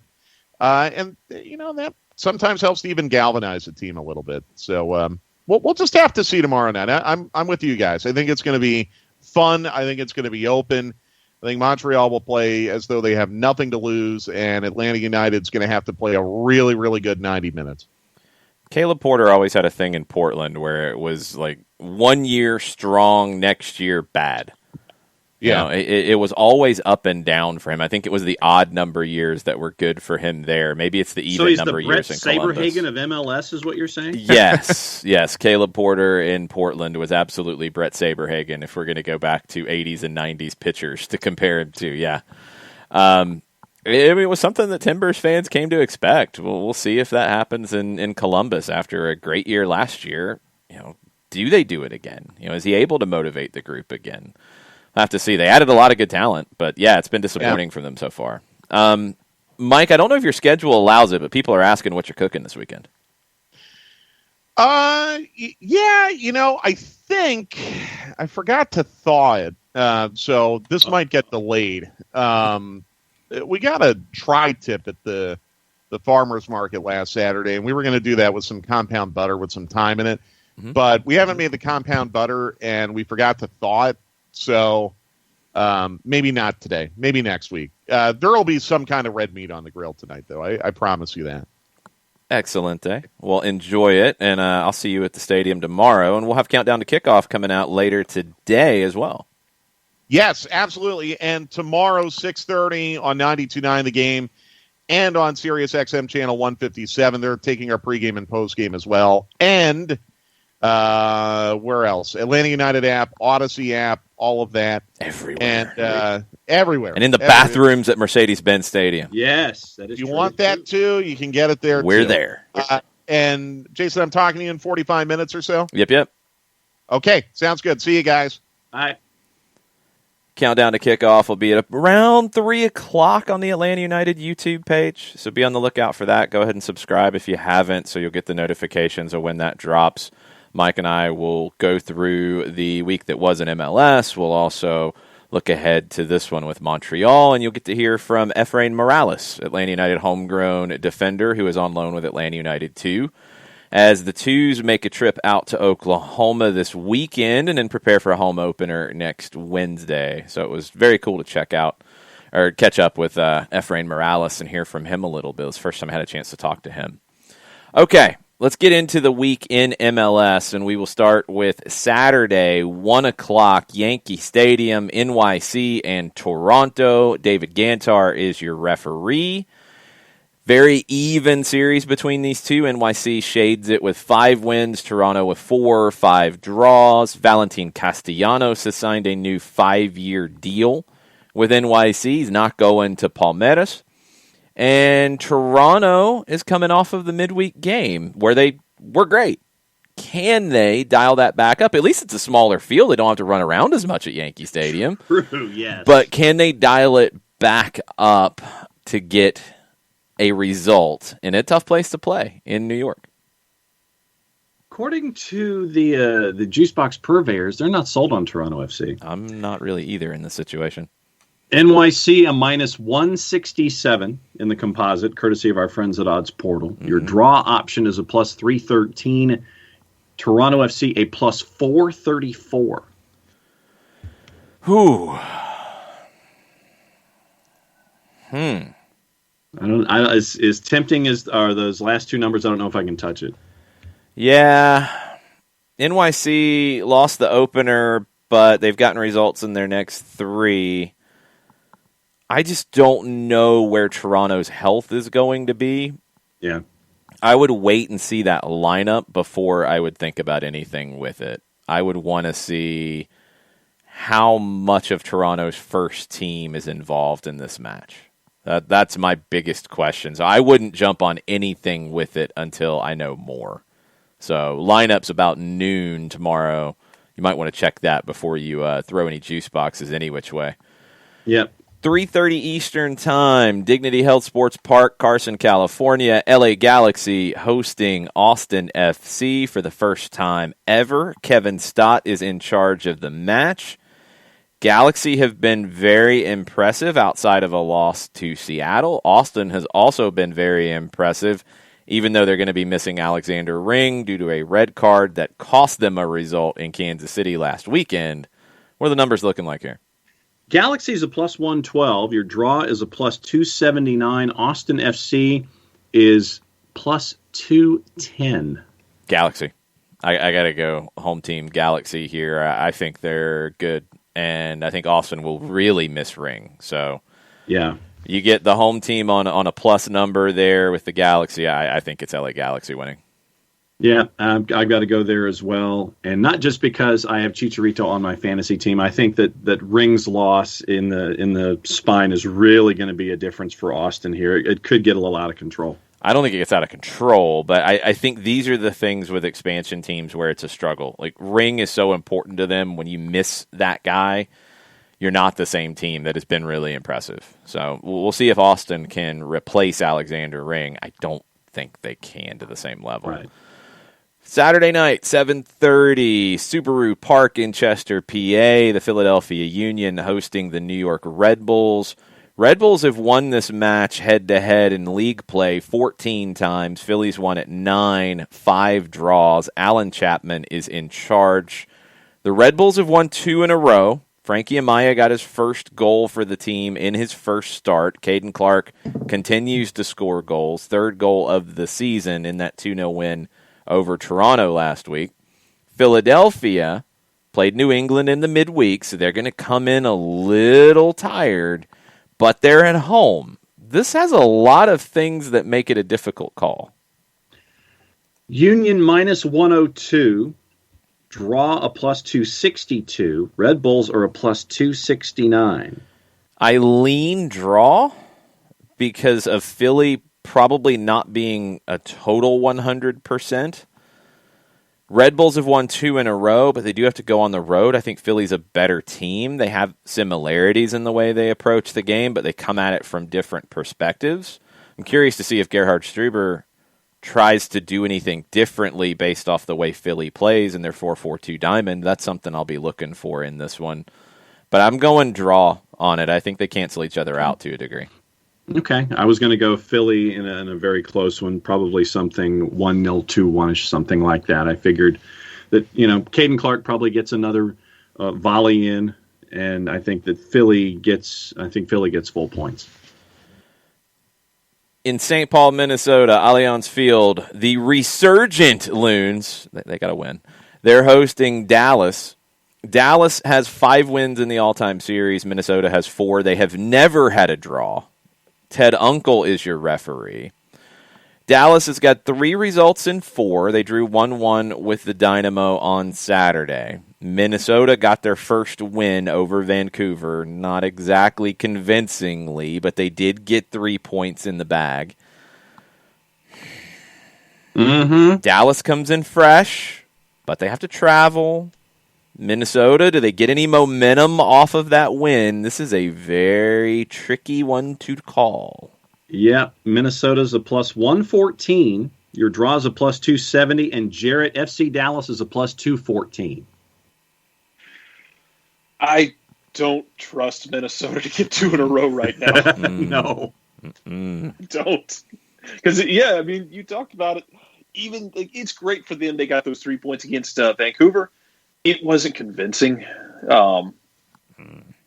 There's still, just because you got the car to the top of the hill doesn't mean the car is running well. Still some things they got to sort out there. I don't think Minnesota is going to get the wooden spoon this year. Don't get me wrong. They're not fixed yet. However they need to be, they're not there. But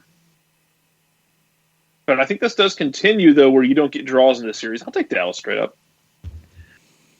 Yeah, I'll go Dallas as well. I don't trust Minnesota United. I know that they rotated Dane St. Clair and Tyler Miller last time out in net, but I got to go with Dallas here. I don't trust Minnesota.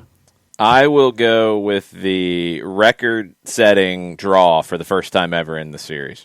I can't trust Minnesota either, but I don't exactly trust Dallas. So I will go with the draw on it. And thank you, Kefsey. I got the thing fixed. This where a producer would be nice. Mateo doesn't type, unfortunately, so we have to take care of those things. Okay, Colorado and Houston. Dick's Sporting Goods Park, Commerce City. I don't know if the Prairie Dogs have the plague yet or not out in Colorado. We haven't heard any concerns about that. Hopefully they've been able to stay safe. It's a 7 p.m. local kick Saturday night. All-time series, Colorado 12 wins, Houston 10 draws. Victor Rivas is your referee. Colorado's won 2 in a row. Houston is coming in after the midweek game with Sporting Kansas City, so they're going to be the tired team. Why did MLS do this week? Why is there so many situations with a team playing midweek against somebody who didn't play midweek? Come on. Don't do that. Schedule the midweek team. Like midweek, then play another midweek team on the weekend. Teams that didn't play midweek, they can play each other in the weekend. Come on. It's ridiculous. Also, teams playing on the midweek having to travel again. Yeah. They got to go to Colorado. They got to dodge Prairie Dogs. Come on. That's not right. At altitude. Yeah. But they're going to do it because Houston's going to win, baby. Well, see, here's the thing on altitude, though, Jarrett, and this gets brought up a lot. This is where traveling day of the game can help you. Yes. Because what they say about altitude is you either go really early and acclimate, or you go as late as you possibly can and play and get out. Yes. And Houston's going to have that. So does the altitude affect them? Some doctors would tell you it won't affect them as much. I think the playing in midweek will affect them, and that's not going to help. But they've got results in 3 in a row. You're thinking they beat the Rapids, huh, Jarrett? I'm thinking they beat the Rapids. Tell me why. I like what I've seen from Houston and what Tab Ramos has got working there. And I was Tab won't be there, by the way. He was red carded in the match against Kansas City. That's right. He was red carded because that game got dumped. We will not see Tab Ramos in a splendid suit on the sideline. Man, and we all lose because of that. We do. He's a stylish guy. Going into the season, I was nervous about how things would go for him this year. I worried he would be unnecessarily on the hot seat, but they're playing pretty well, and he's got them actually functioning, which is awesome to see for Houston because historically, I mean, you go back and look, Houston's a team that has not, like, when's the last time Houston traveled on the road and wasn't a tire fire when they got away from their home stadium? Because I feel like it's been a few years. Yeah. They went through that stretch for like 3 years where they didn't win a game on the road for like 2 or 3 years. It was insane. But I think he's kind of flipped the script for their mentality in a sense, if you want to call it that. And I think they'll be in pretty good shape going into this game. I think they can go into Colorado and beat a Colorado team that is, on a good day, Colorado's fine, but I'm not as sold on Colorado yet. Then you get the Austin game. What? Colorado? That's a whole other kettle of fish. Yes. Colorado a -119. Your draws a +304. And Houston, Jarrett, a +279 in the composite. I don't feel good enough about Houston to take that, and I don't really feel good enough about Colorado to go on the other side of it. I will go with a draw. Yeah, that's where I was headed. I will go draw and be boring on that one. Real Salt Lake. Be a foolish one. I'm okay with that. RSL hosting Nashville at Rio Tinto Stadium, Sandy, Utah, Saturday night, 9:30 Eastern Time. First meeting ever between these two. Marcos de Oliveira is your referee. RSL had an unbeaten start to the season. They lost to San Jose last Friday. Nashville is undefeated. They got their first win in 4, defeating New England on the weekend. Nashville's been much better attacking this season, but they've conceded more goals than we're used to. RSL's just been a very pleasant surprise. This could be a sneaky game of the week. RSL +147. Your draw a +227, and Jarrett, Nashville is a +189. That's a really sneaky set of numbers, too, on this. Mm-hmm. That's all the way around. None of those numbers jump out and scream "take me." So, what about the teams? Which one jumps out to you? Any which one, or you think it's a draw? I think it's I want to say draw, and I don't want it to be an insult to either one because I like what Nashville's become, especially if they continue to kind of shore up the defensive side of things. But RSL just decided to go out and start throwing punches. I like it. BetMGM has Nashville +175 and RSL +140. Yeah, and like I said, this is a composite that I deal with Odds Portal, where it's at least 12 bookmakers. And now that you've got me curious, I want to see let me see if somebody is trying to drag folks into Nashville. The highest one on the board for Nashville is a +197. So they're kind of leaning toward that +200 for Nashville in some places. I'm going RSL. At home, I think they get it done. Damir Kreilach, 3 assists this year. He's assisted on each of the last 3 RSL goals. I think they struggled a bit playing against the Quake style. This is a very different style from Nashville. It's not defensive, but it's not San Jose chaos ball. I think RSL gets the win at home. Yeah, I think it's a draw, but I think it's an exciting draw. I think it's probably 2-2-ish somewhere in there. Jarrett, what do you think? I'm just going to create it all the way around and just take Nashville. So we got somebody on everybody on this page because I think Nashville can sit back and pop the head of a snapping turtle out on RSL once or twice and find a goal or two in this one that's enough. All right, late night Saturday, 10:30 Eastern Time, PayPal Park, San Jose, California. The Quakes hosting the Portland Timbers. Portland has dominated this in MLS play with 13 wins. San Jose with 5, 8 draws. Rosendo Mendoza is your referee. Portland has lost 2 in a row in the league. They were very beat up against the Sounders. 5 games in 15 days, Giovanni Savarese said. They're very beat up at goalkeeper right now because their number 1, their number 2, and their number 3 all got hurt at different points, and they just had to add a goalkeeper from the USL Championship. Logan Ketterer is on loan from El Paso. It's under the extreme hardship waiver because they only have one goalkeeper available because they keep getting hurt. Jeff Attinella got to play on the match against Seattle, suffered a season-ending injury. Steve Clark is still out. It's just awful luck for them. It's really bad. So 19-year-old Hunter Solt is the only goalkeeper on the roster right now. That's going to affect this one. Solt, I mean, he's young. He was better than he was in Dallas, where he got the start and struggled. He was better when he had to come off the bench against Seattle. Still, he's a young goalkeeper, and he's prone to some mistakes. I don't think they bring up Ketterer and play him straight away. That would be a bit of a surprise.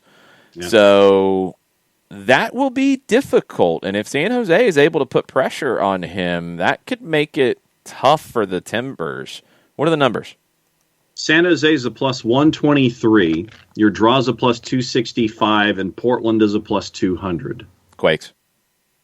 I get plus 123 on them at home against a teenage goalkeeper or an on-loan goalkeeper. Quakes. Yeah. Jarrett, what do you think? Quakes. Cade Cowell is going to cause you enough problems, especially for a young goalkeeper, even though he's a teenager and he can't even buy a pack of cigarettes yet.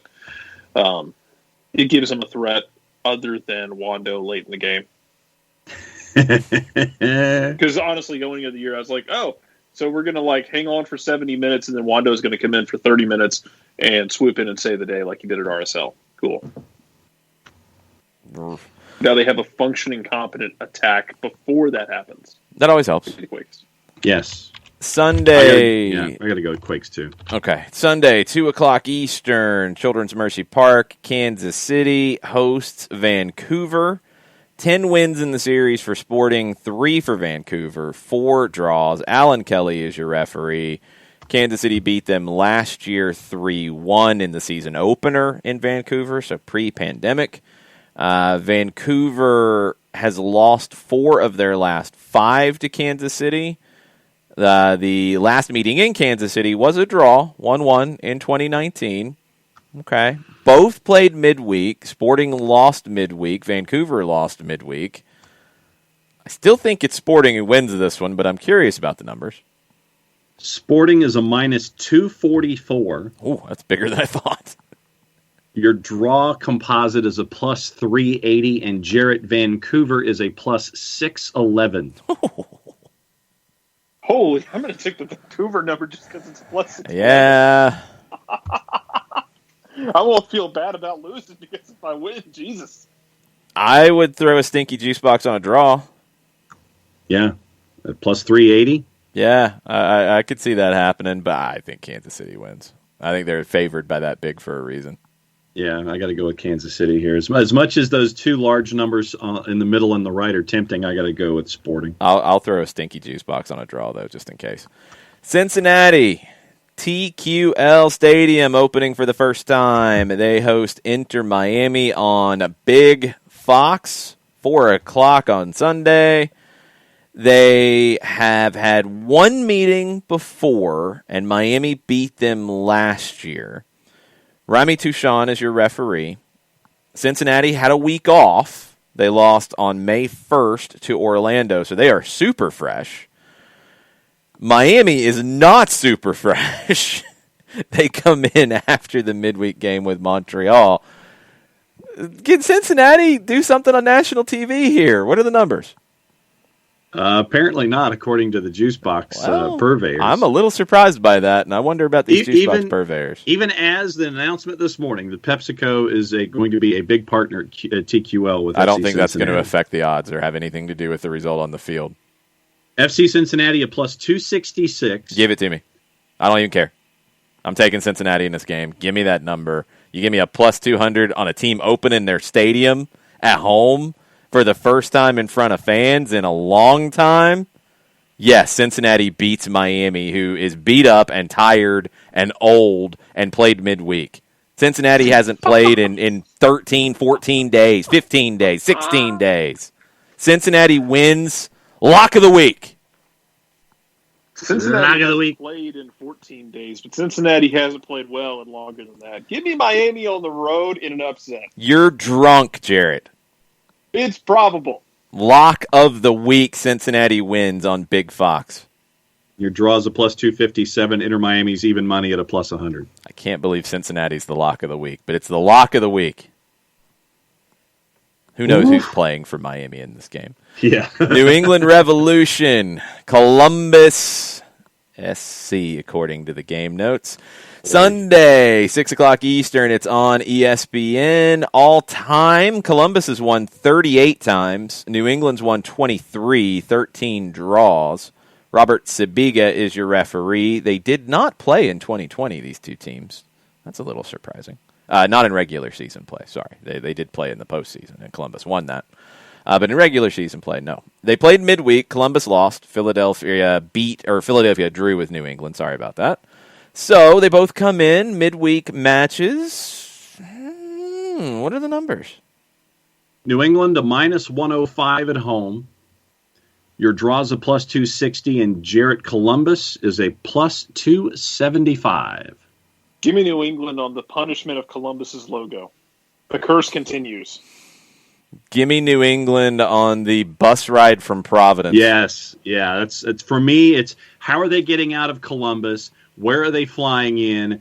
And how are they getting to the stadium for a 6 o'clock kick? That to me, the travel option is giving it to New England for me. I think Columbus ain't no travel hub. No, I think they can fly to Providence or Boston though from Columbus. I don't think that part's hard. It's just you can't fly to Foxborough, so you got to drive 45 minutes from some airport nearby. Mm-hmm. DC and Orlando, 8 o'clock Sunday night, ESPN Plus, Audi Field.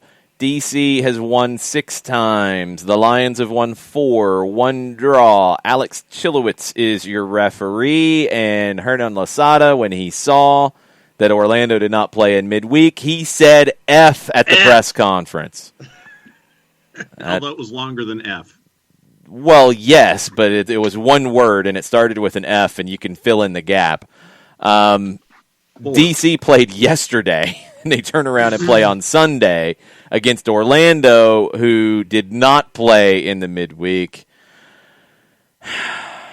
MLS, man, why do you do this? Yeah. Why do you do this? What are the numbers? DC's at a plus 200. Your draw's a plus 246. And Jarrett, the purple team, is at a plus 129. They're at a plus? Yeah. Bang, bang, bang, bang, bang. Let's go. Well, that might be the lock of the week. Man. Orlando at a plus in DC. And rested? Buddy, Jeez. Buddy, DC's like not at the finished product, and I want to see what it looks like. I don't know if it'll be good when it's a finished product. It'll be entertaining because there will be goals in every single DC game from here until Hernan Losada ascends to the heavens. Yeah. But until that happens, until they get that finished product, Nani's coming to town, buddy. Orlando, the plus 2.5 is at a minus 120. Plus 3.5 is at a plus 200. No, I'm staying away from those. I just think Orlando wins. That's really unfair for DC to have to deal with. Late night, 9:30 Sunday evening, the Seattle Sounders hosting LAFC. All-time series in league play, in regular season play. LAFC with 4 wins, Seattle with 2 draws. Joseph Dickerson is your referee. LAFC lost in El Tráfico to the LA Galaxy. They had their undefeated start washed away. Carlos Vela was spotted training at some point this week. We don't know if that means he is back, or partially back, or kind of back, jogging, or just putting on the training gear to get some pictures taken. Seattle played midweek. They won in San Jose. Stephen Fry is injured. He said it's not quite as bad as it appeared. He'd be back soon. I don't think soon means Sunday. I don't think Alex Roldan will be starting in goal either. I think they will be able to sort that one out. So that affects it a little bit. What are the numbers? Seattle plus $1.25. Your draw's a plus 242. LAFC's a plus 213. I got to take Seattle with a plus number at home. I got to take the Sounders. Yeah, I'll go there too. I'm going to take the draw here. Okay, I can see that. I think LAFC is going to come in with a little bit of fire under them, and Seattle is going to be banged up, but I like LAFC's chances here to go through punches with Seattle, even if Seattle is banged up. But Brian Smetzer's just going to figure out how to make this work because he's infuriating. He is. He's very good at it. I could see that. I could see a draw, but I think Seattle gets the win at home. I'm not buying LAFC until Carlos Vela's 100%. Yeah, and a couple of other random juice boxes for the weekend. Tampa Bay and Phoenix right now in USL Championship at 8 o'clock tomorrow night. Tampa Bay and Phoenix both dead even at a plus 156. Tampa Bay at home. That's not even a question for me. And then your draws a plus 249. And in League Two, action tonight, as a matter of fact, 7 o'clock. Tormenta 2. You're pulling up USL League 2 numbers because of who's on them. I'm not. They haven't played. They've had 5 training sessions. How is anybody coming up with a number? I don't know, but Tormenta 2 at home in Statesboro is a minus 159 against our friends from Asheville City. Asheville City a plus 340. Your draws a plus 300. And Fear the Fur on the road at Tobacco Road. The Fur are a plus 150 at Tri-Cities. Tobacco Road's a plus 131. That's 7 o'clock tonight in USL League 2. I mean, they haven't even had a full 2 weeks of training at this level because the college guys have been in college. Okay. If you are betting USL League 2, get help. Please, get help. Seek assistance. Don't do it. Don't do it. It is dangerous for your health. What are the numbers for the twos on Sunday at OKC? Not posted yet. It is a couple of matchups. They have two of the Saturday matchups: Hartford and Pittsburgh, Tampa Bay and Phoenix. Those are the only two posted in the composite right now. What are the odds on the Green Bay Voyagers, John? They are not posted. Nobody likes USL League 2 up in that neck of the woods there. Sorry, no, Badger. the only games that we currently have numbers: Charlotte Independence 2, Charlotte Eagles, T2 Asheville City, Tobacco Road Tri-Cities, and the Seacoast United Phantoms and the Boston Bolts, which are dead even at plus 146. So you got one up in the Northeast, but where the true soccer degenerates are, it's down in this neck of the woods. That's where you have your USL League 2 action. Nick Alifi, you could probably go scout like Asheville and just, you wouldn't even have to be sneaky like Marcelo Bielsa's people. You could just watch the training session because it's probably wide open to do that. You could probably fill out a form and participate in the training session on a trial basis. That's where we're at. We're talking about this level, and they've got numbers on this. Man, chaos. Mm-hmm. They haven't even played yet. Chaos. All right. That's going to do it for us. Countdown to Kickoff will be later today. John and Jessica Charman will be on the call for the first high school final from McEachern today, which is? It is Cambridge and Johns Creek, and that will be at 5:30 on NFHS Network, one of 4 sites once again having action today. It is Savannah Memorial Stadium. It's 5-star at Mercer. It's Duluth in Gwinnett County. It's McEachern. And then after the girls' game, you come in for Dalton and Johns Creek as they chase the double. That's nationally known and ranked Dalton going for the championship. Last game of the year. It's going to be fun. I would expect a lot of Johns Creek folks out with the boys and the girls playing back-to-back at McEachern. And I would also expect Dalton to travel very well. So that should be a fun one. I'll be on the call on that one with Jess for an 8 o'clock kick. So 5:30 and 8, nfhsnetwork.com/GHSA is the site to go get it. You can also check in on the other games. If you didn't see, I retweeted it this morning. Cahulla Creek had a golazo last night in Macon at Mercer. A 35-yard free kick that was still rising when it hit the back of the net. Ridiculous. A really good play yesterday in the games. McIntosh was able to wear Johnson and Gainesville down. They went to extra time on Tuesday and had to get by in penalties in the semifinal. It showed in the second half. McIntosh was a little fitter. They just had more in the tank.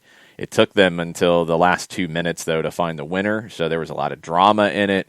Great crowd for both. And it was a great crowd and a great match in the girls' game as well. Yeah, and once again, you had a team that was trailing 1-0, come back to get the 2-1 win. It was Blessed Trinity and St. Pius. Pius gets the goal on the board, and a very young team for Blessed Trinity. Some stars that are freshmen. They're going to be around for a while, both teams, as St. Pius does not win the last game of the year. Blessed Trinity gets the Duke on the girls' side, and it was fun to be up there at McEachern last night. It'll be fun to be up there today as well with some quality soccer happening all around the state at the 4 venues. Blessed Trinity was a really fun team to watch. They built out of the back. They played through pressure. They played really smart soccer, and it was a lot of freshmen who were playing really smart soccer in the midfield. I was impressed. I was really impressed with the way they approached it. I've seen Johnson one time before, and we called their state final a couple years ago. I like the way they try to play as well, but I think they didn't have the legs to do it in this one. McIntosh is a tough matchup for them. Had a short bench, too, for Johnson Gainesville, especially on the quick turn. Set pieces were a huge issue for Johnson at Gainesville. McIntosh took advantage of that. Jarrett, what are you doing? He's doing an impression of me. Yeah, what was that, Jarrett? That was me typing quietly. That was you typing quietly? That was quiet? That was quiet. On this keyboard, that was quiet. It sounded like you were playing Boggle. This is regular typing. Man, that sounds like Boggle. Final thoughts from you, Jarrett, before we go? Should be a fun weekend for everyone at every level. Keep an eye on the high school games as they go along. Keep an eye on USL as it plays as well. And, of course, MLS, I'm sure we'll do. We might not do like a Twitch watch-along for the late-night game Saturday and Sunday, but we'll be in the watch-along on the Discord, and I'm sure I'll be there and be called a degenerate again because it just fits right. It's accurate. Sorry, it's accurate. It's totally accurate. No, it is. And because that was the first thing I saw when I made a comment about it. Of someone saying, "Yeah, I somehow I just knew you'd be watching DC and whoever the hell they were, but Chicago on a midweek game at 10 o'clock at night." Yeah, that's absolutely what I'm doing. That's Jarrett. That is true. There's a very good chance that when I get back home after the post-game show on Saturday night, I might join in if I am functioning. I might not make any sense in joining in the watch-along folder of our Discord. If you're a subscriber on Twitch, if you're a Patreon member and you're not in the Discord, please let us know so we can get you in. The watch-alongs on there have been a lot of fun. And don't forget, Sunday, for the Twos match with OKC Energy, we will have a watch-along here on Twitch. It's not commentary. You're going to want to watch the game as well, but we will talk about what we're seeing. We'll do the Twos review afterwards, and that'll be Sunday evening, 6:30, kick out in Oklahoma. All you need to know about that watch-along is it went from watching that game and devolved into yelling about Georgia Tech's option quarterbacks and how 2013 was sneakily almost as good as 2007 as far as college football stupidity goes. That is fully degenerate right there. And that sums it up. Thanks for hanging out. We'll be back for the watch-along on Sunday. We've got all kinds of different things coming out all weekend. So thanks for being part of it. Thanks for listening. We will talk to you soon. Mucho platiel. Mucho platiel. Mucho platiel.